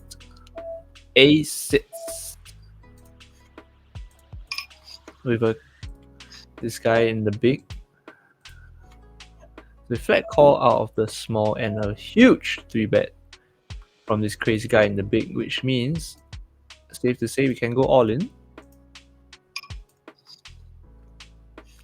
Because he's going to be calling pretty wide, if I remember correctly.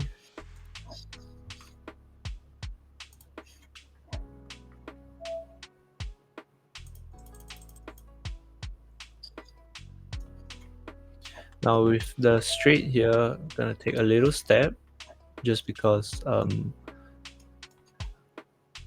doesn't have a whole lot of ace king. I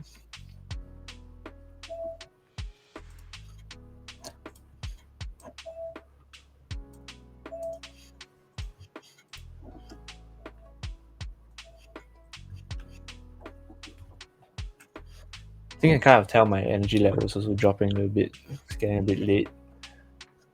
And going on that huge downswing definitely didn't help.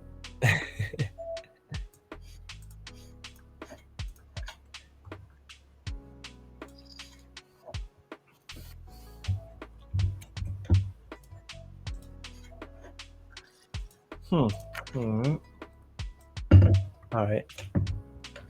See what they have. Ace king and aces. What else could they have? That's all you see. 100 big blind jam, ace king, aces, kings.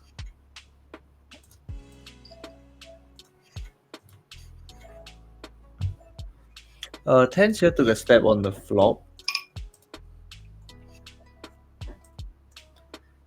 And on this turn, I think we continue barreling because we block a lot of his 10-9s that he could have called with.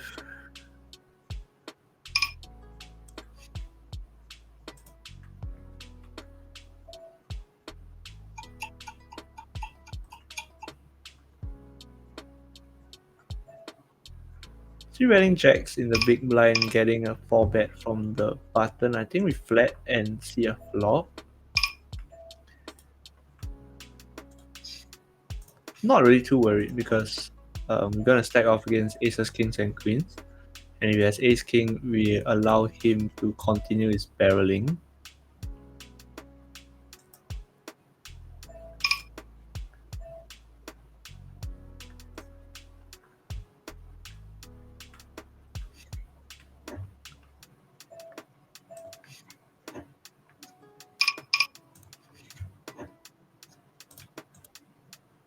I don't think he jams ace queen here if he has been barreling ace queen.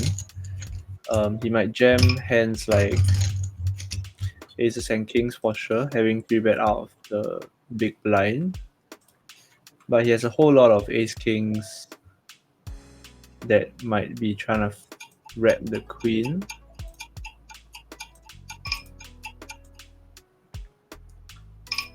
And he just has kings, it's fine. Might not be the best calling spot, but I guess there's merit to the call as well, so not too upset with it. Kind of knew that going into that hand, it would either be aces kings or ace kings. And if he was the kind to bluff ace king there, I wouldn't want to let him get away with it. Which is why I called, I guess. Because ace queens is definitely not his. He won't be jamming that. Now we're gonna let him barrel his ace king here, and if he has an overpair like aces, kings, and queens, we would pay him on this specific board.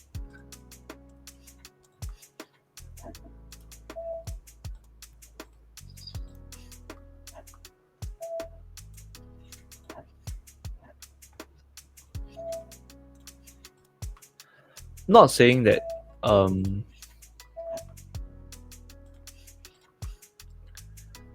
okay being cooled, but the way that we have played this hand, I think it opens up opportunities for him to bluff with ace king, thinking that we might also have ace king, because we played pretty passive, trying to act like, you know, we're ace king, trying to squeeze in a few chop opportunities.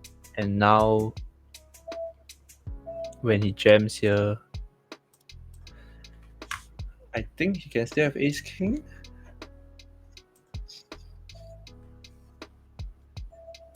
I guess not. I guess I need to stop paying people off, because it seems like at this moment there's not many ace king triple barrels going on. So what we're gonna do is we're gonna stop hero calling in spots where I only beat ace king, and I think that's the move moving forward, because it seems like the tendency for this pool at the moment is to triple barrel with their overpairs and not really,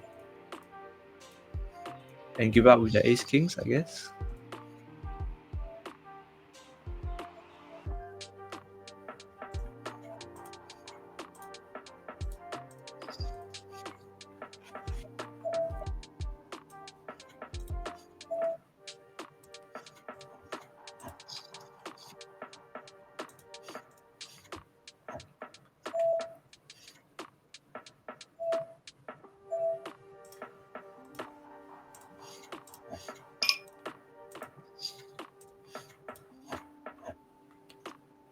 Alright, check call on the flop.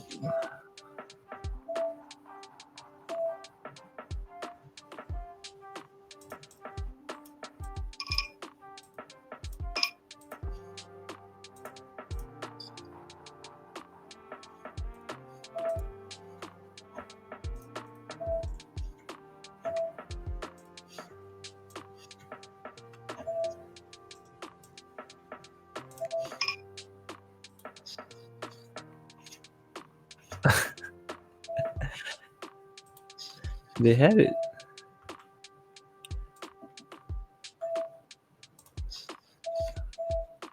I'm so shocked.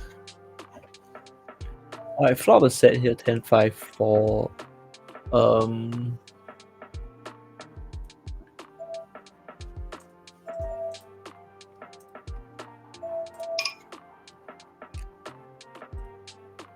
let's go small, try and get a raise out of a 10.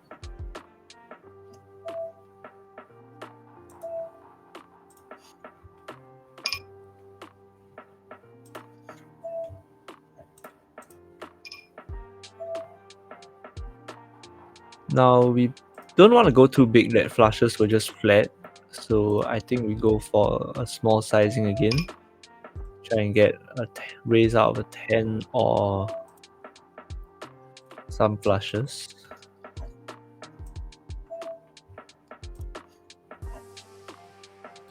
And yeah, a single pair would just call, I guess.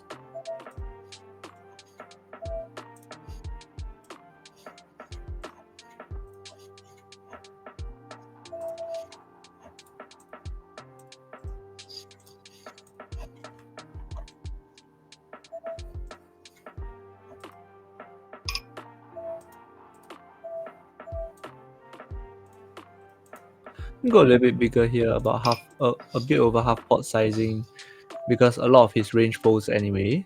So, oh shit, we flop cards. What the fuck? Hope he has a king. Now here with the flush draw on the turn, we go a little bit bigger.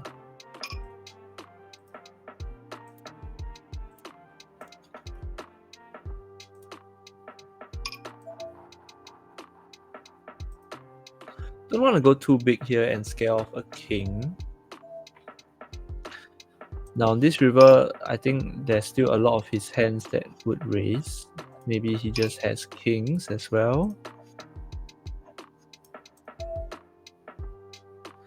I guess now we go big, because if he has a hand like kings or a flush, he would still raise.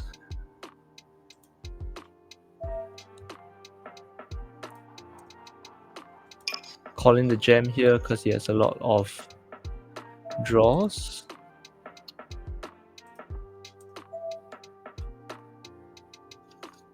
Six is clean, I think. Yes, it is. Nice one to pick up there.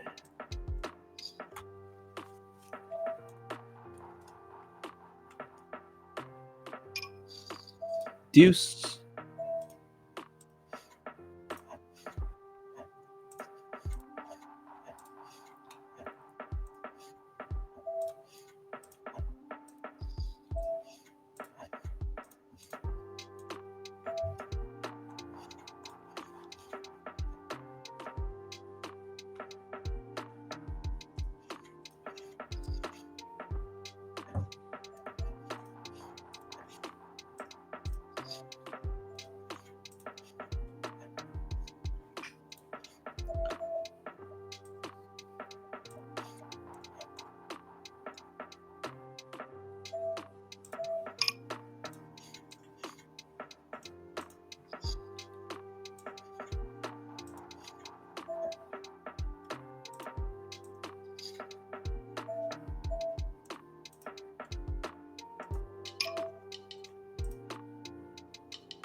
Japanese player. Japanese player. Now we raise to get his overpairs with a diamond to call.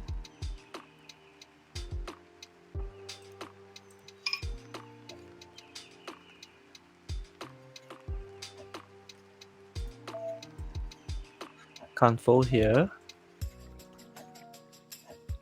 No diamond is bad for you, bro. Dead.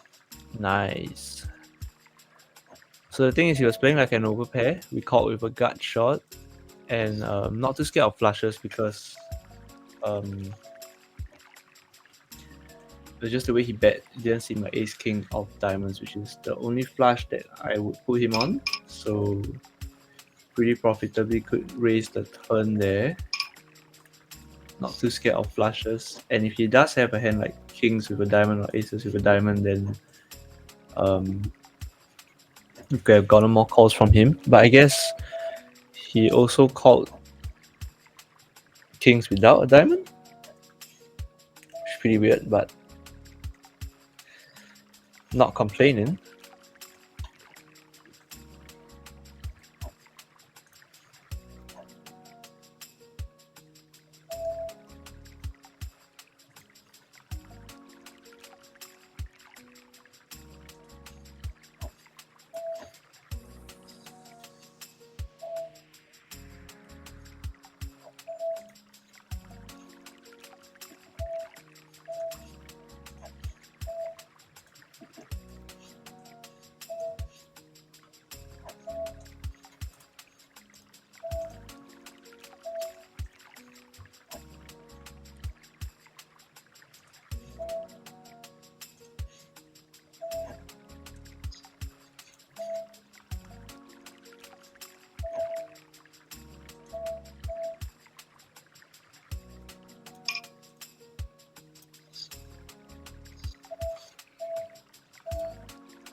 Was thinking whether I could get more value on the river, but when the flush gets there, I think it was pretty thin.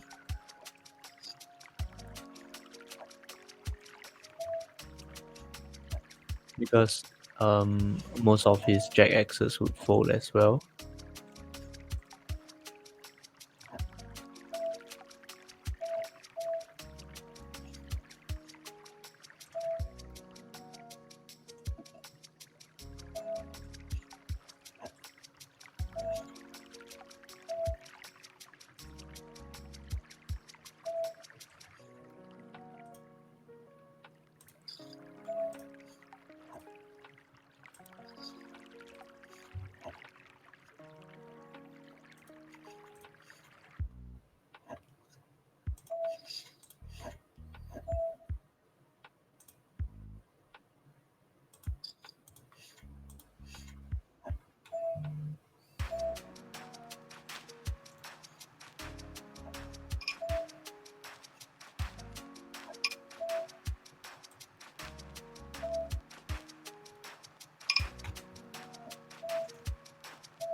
Alright, so gut shot with the nut flush draw.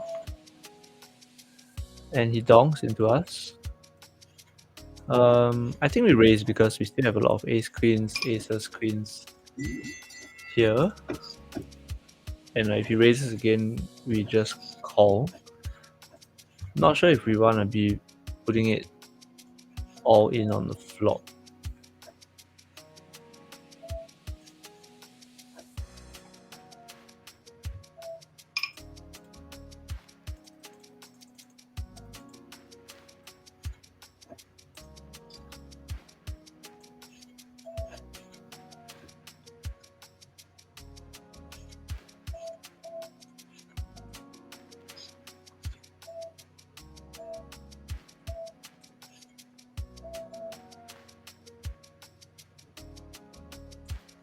I think we give up on an ace here just because he has a lot of ace queens and ace nines that would just call the river.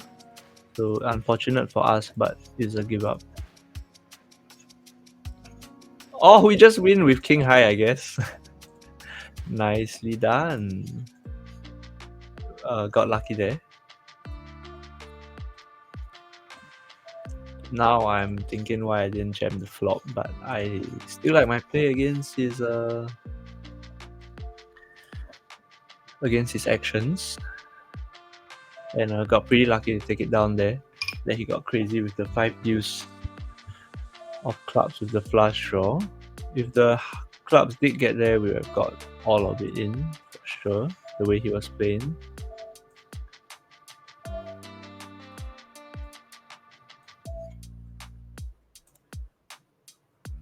Gonna be peeling one street here, and we'll see how it goes.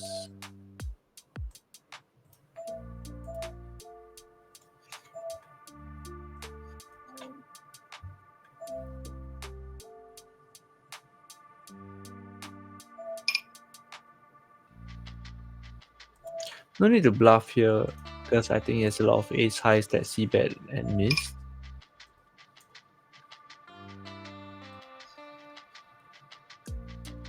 Yeah, holding the ace of spades is good for us because he doesn't have that many flushes and his flush draws are worse than us.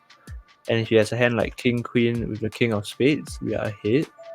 So profitably We can raise here in case the flush doesn't get there on the river, and we can barrel it off.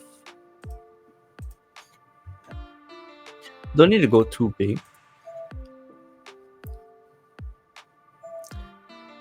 And the ace on the river might cost us, or might help us win more money.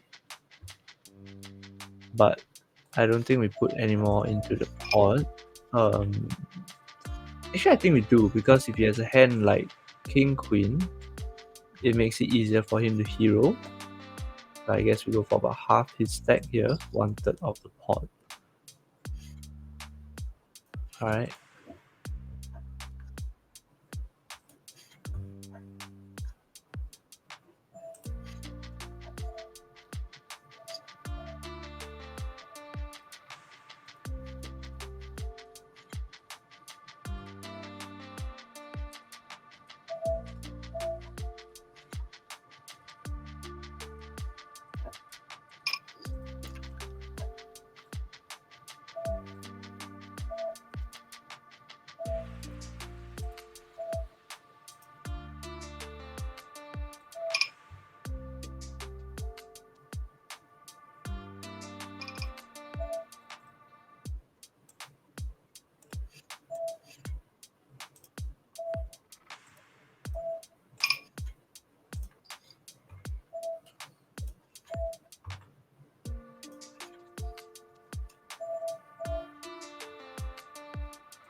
So we turn the second nut flush, and he donks into us after we raise the flop. He has a lot of flushes that's worse than us, but he also has a few ace X flushes, ace queen of spades, queen X of spades. Only ace queen of spades I think that we lose to, and a few ace sevens. I think just flat call and let him continue bluffing his. Continue value betting his worst flushes, and if he has the ace high flush, it will be unfortunate for us because we will be calling. If he has the ace queen with the ace of spades, he might decide to bluff here as well.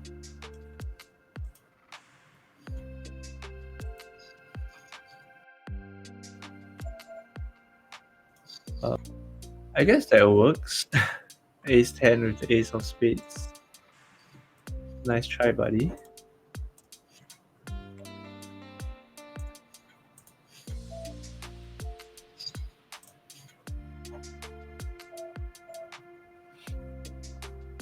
Gotta give it to him for being willing to put his entire stack out there for bluff.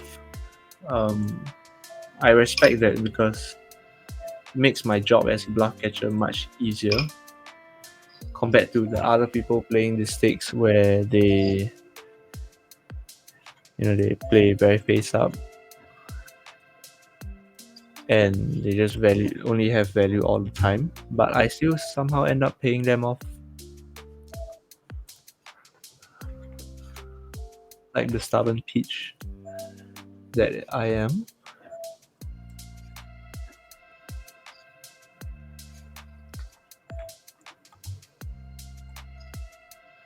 Alright, 5 more minutes, 1:45 AM.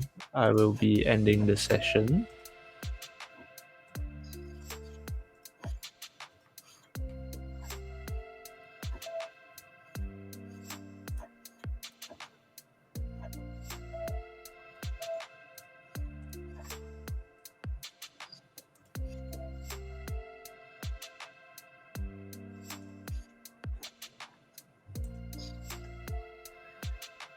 Against X-Ray Vision from Canada.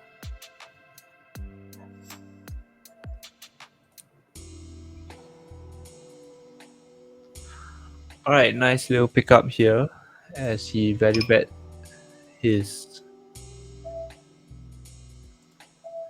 queen on the turn.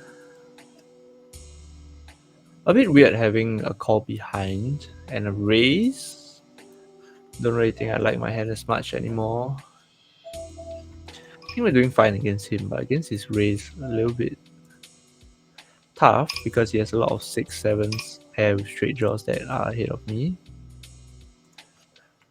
Okay, folding this, I guess. Take it down, sir.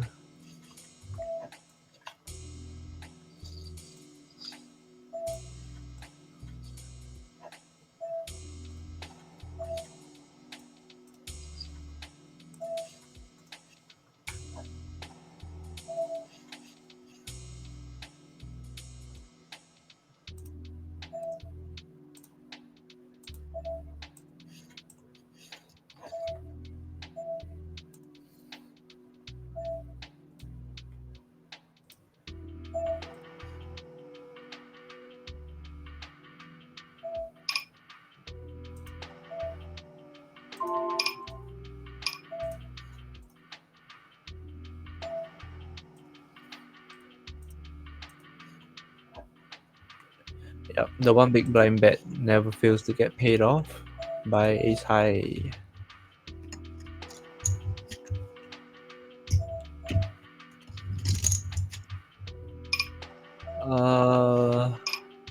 Let me just check back here. Yeah, no need to bluff with pocket eights when the pot is so small. Now we got aces here against someone running cold, probably tilted. 3-betting, we jam, he calls reverse, and we win.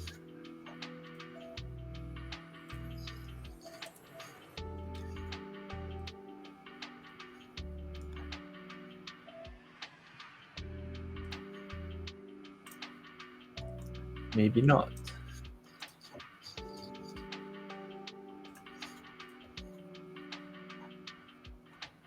Another reason why I jammed is because against hands like ace king, which he might 3-bet with, or ace queen that we dominate, even though we block them, it's still out there. We might raise and they'll just flat fold the flop. So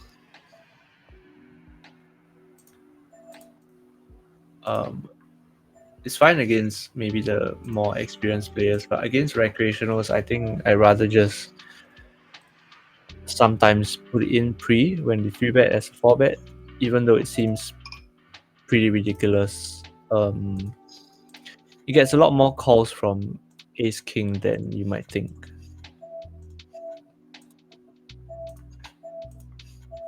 Because usually people that do that are also holding ace king when they 4-bet shove. So people holding ace king are more likely to call off 4-bet shove at that S plate, but he was also running cold, maybe a bit tilted, so that's why I also decided to go for it. Alright, 2 overs and flush draw. No need to raise here, I think. Now, so much equity on the turn with our open and the straight draw as well. I think we're gonna donk lead.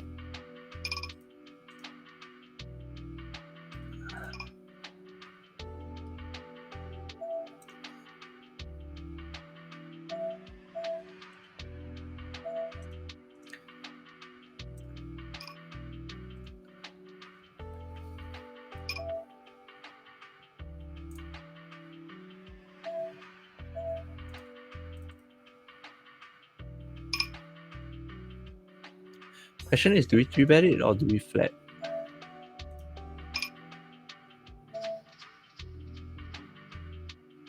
I think we take our equity because he still pays us on a lot of rivers, right? Such as this, if he has a hand like Jack 10, he would pay as well. So I think we can go pretty big here. Let's go a bit over pot, about 62.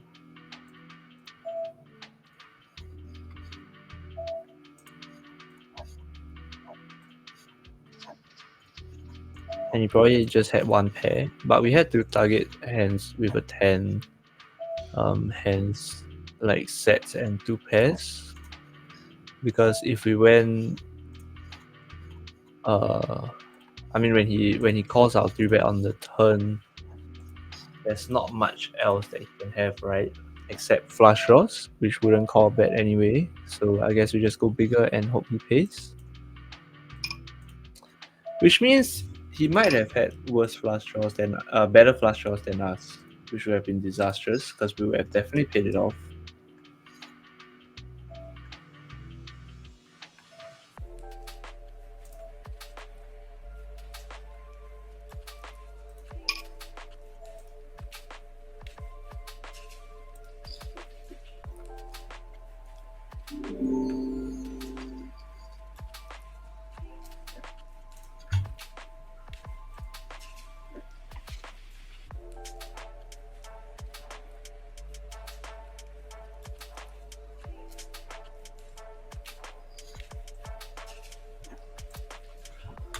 All right, looks like it's time to end the stream.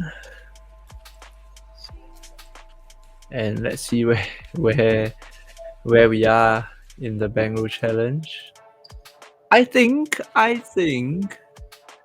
we are down quite a hefty bit. Safe to say, who wants to bet? Who wants to bet that we're down?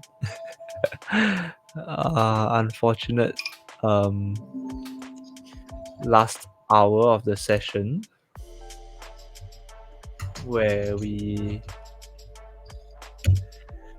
kind of went into a run bet slash hunty kind of end to the session.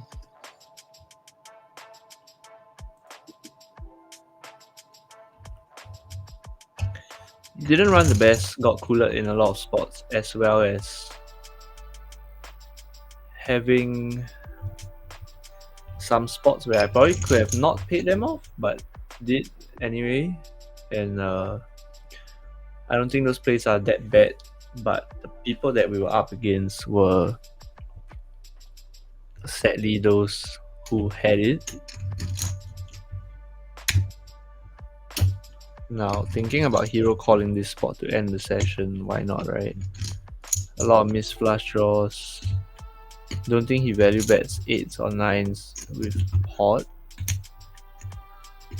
Don't think we need to bluff here, so I think we just call. And he has a better 6. Alright, I didn't think he would be betting that big with a 6, but alright. So at one point in the session, I think we were down about $80 on the session. Correct me if I'm wrong.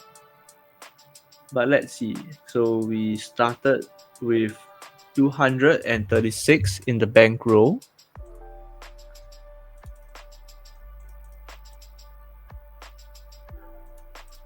And we bought in for a total of 123 and 87, which is 12 buy-ins. That's too much, sir. Alright, I think we started before midnight, which means it's an 18 July session. Playing on natural 8. No limit. So we bought in for 123.87. And we cashed out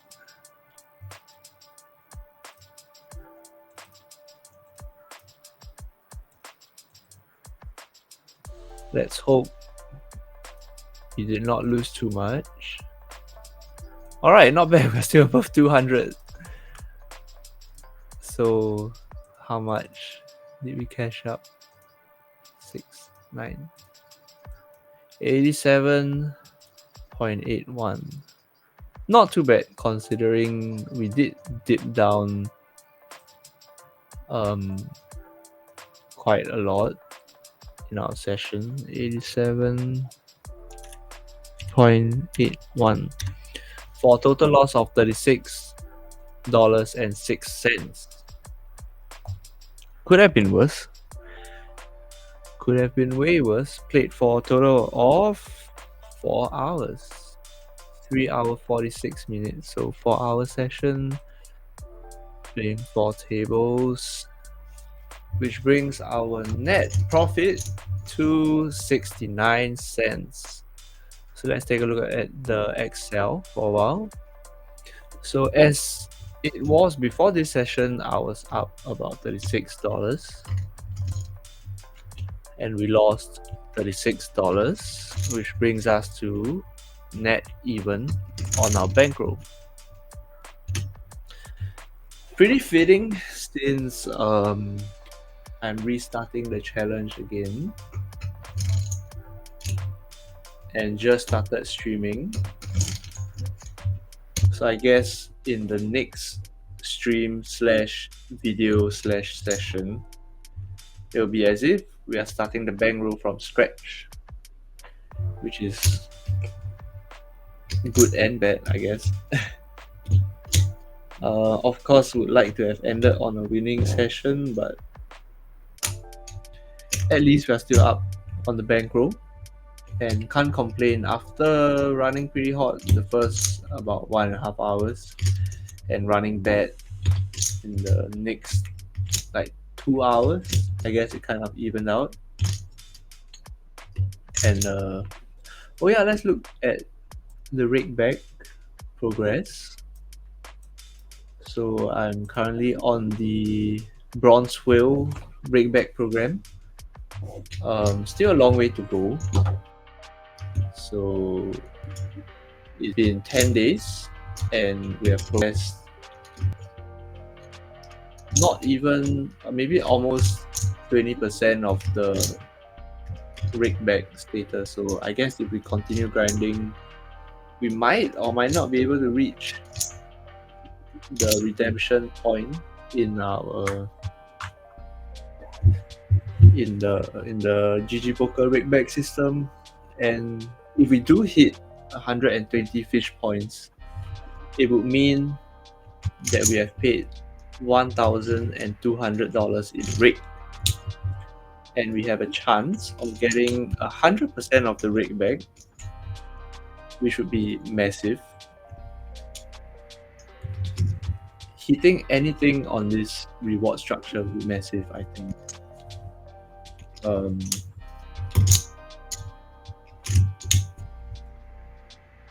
yeah, we'll keep grinding and see if we can reach the payout. If not, it's fine as well, but yeah, pretty exciting to see if we can grind out of the rig back. It'll be massive for the bankroll and it'll be quite a good rebate, which also means that with the rig in place, we are still profitable, which is good because the rig on GG is insane. And yeah, that's pretty much it. So on the session down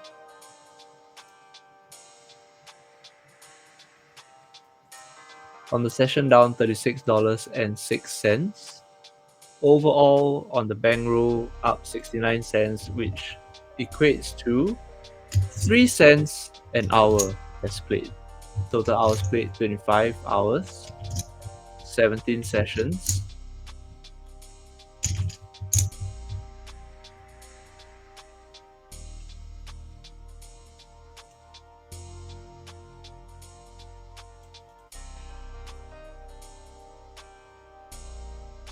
Yep, that's all.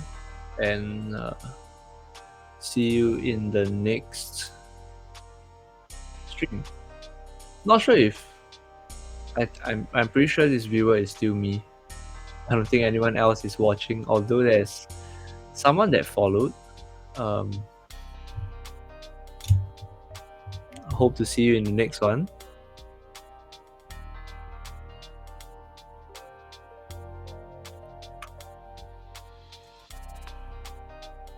Alright, goodbye.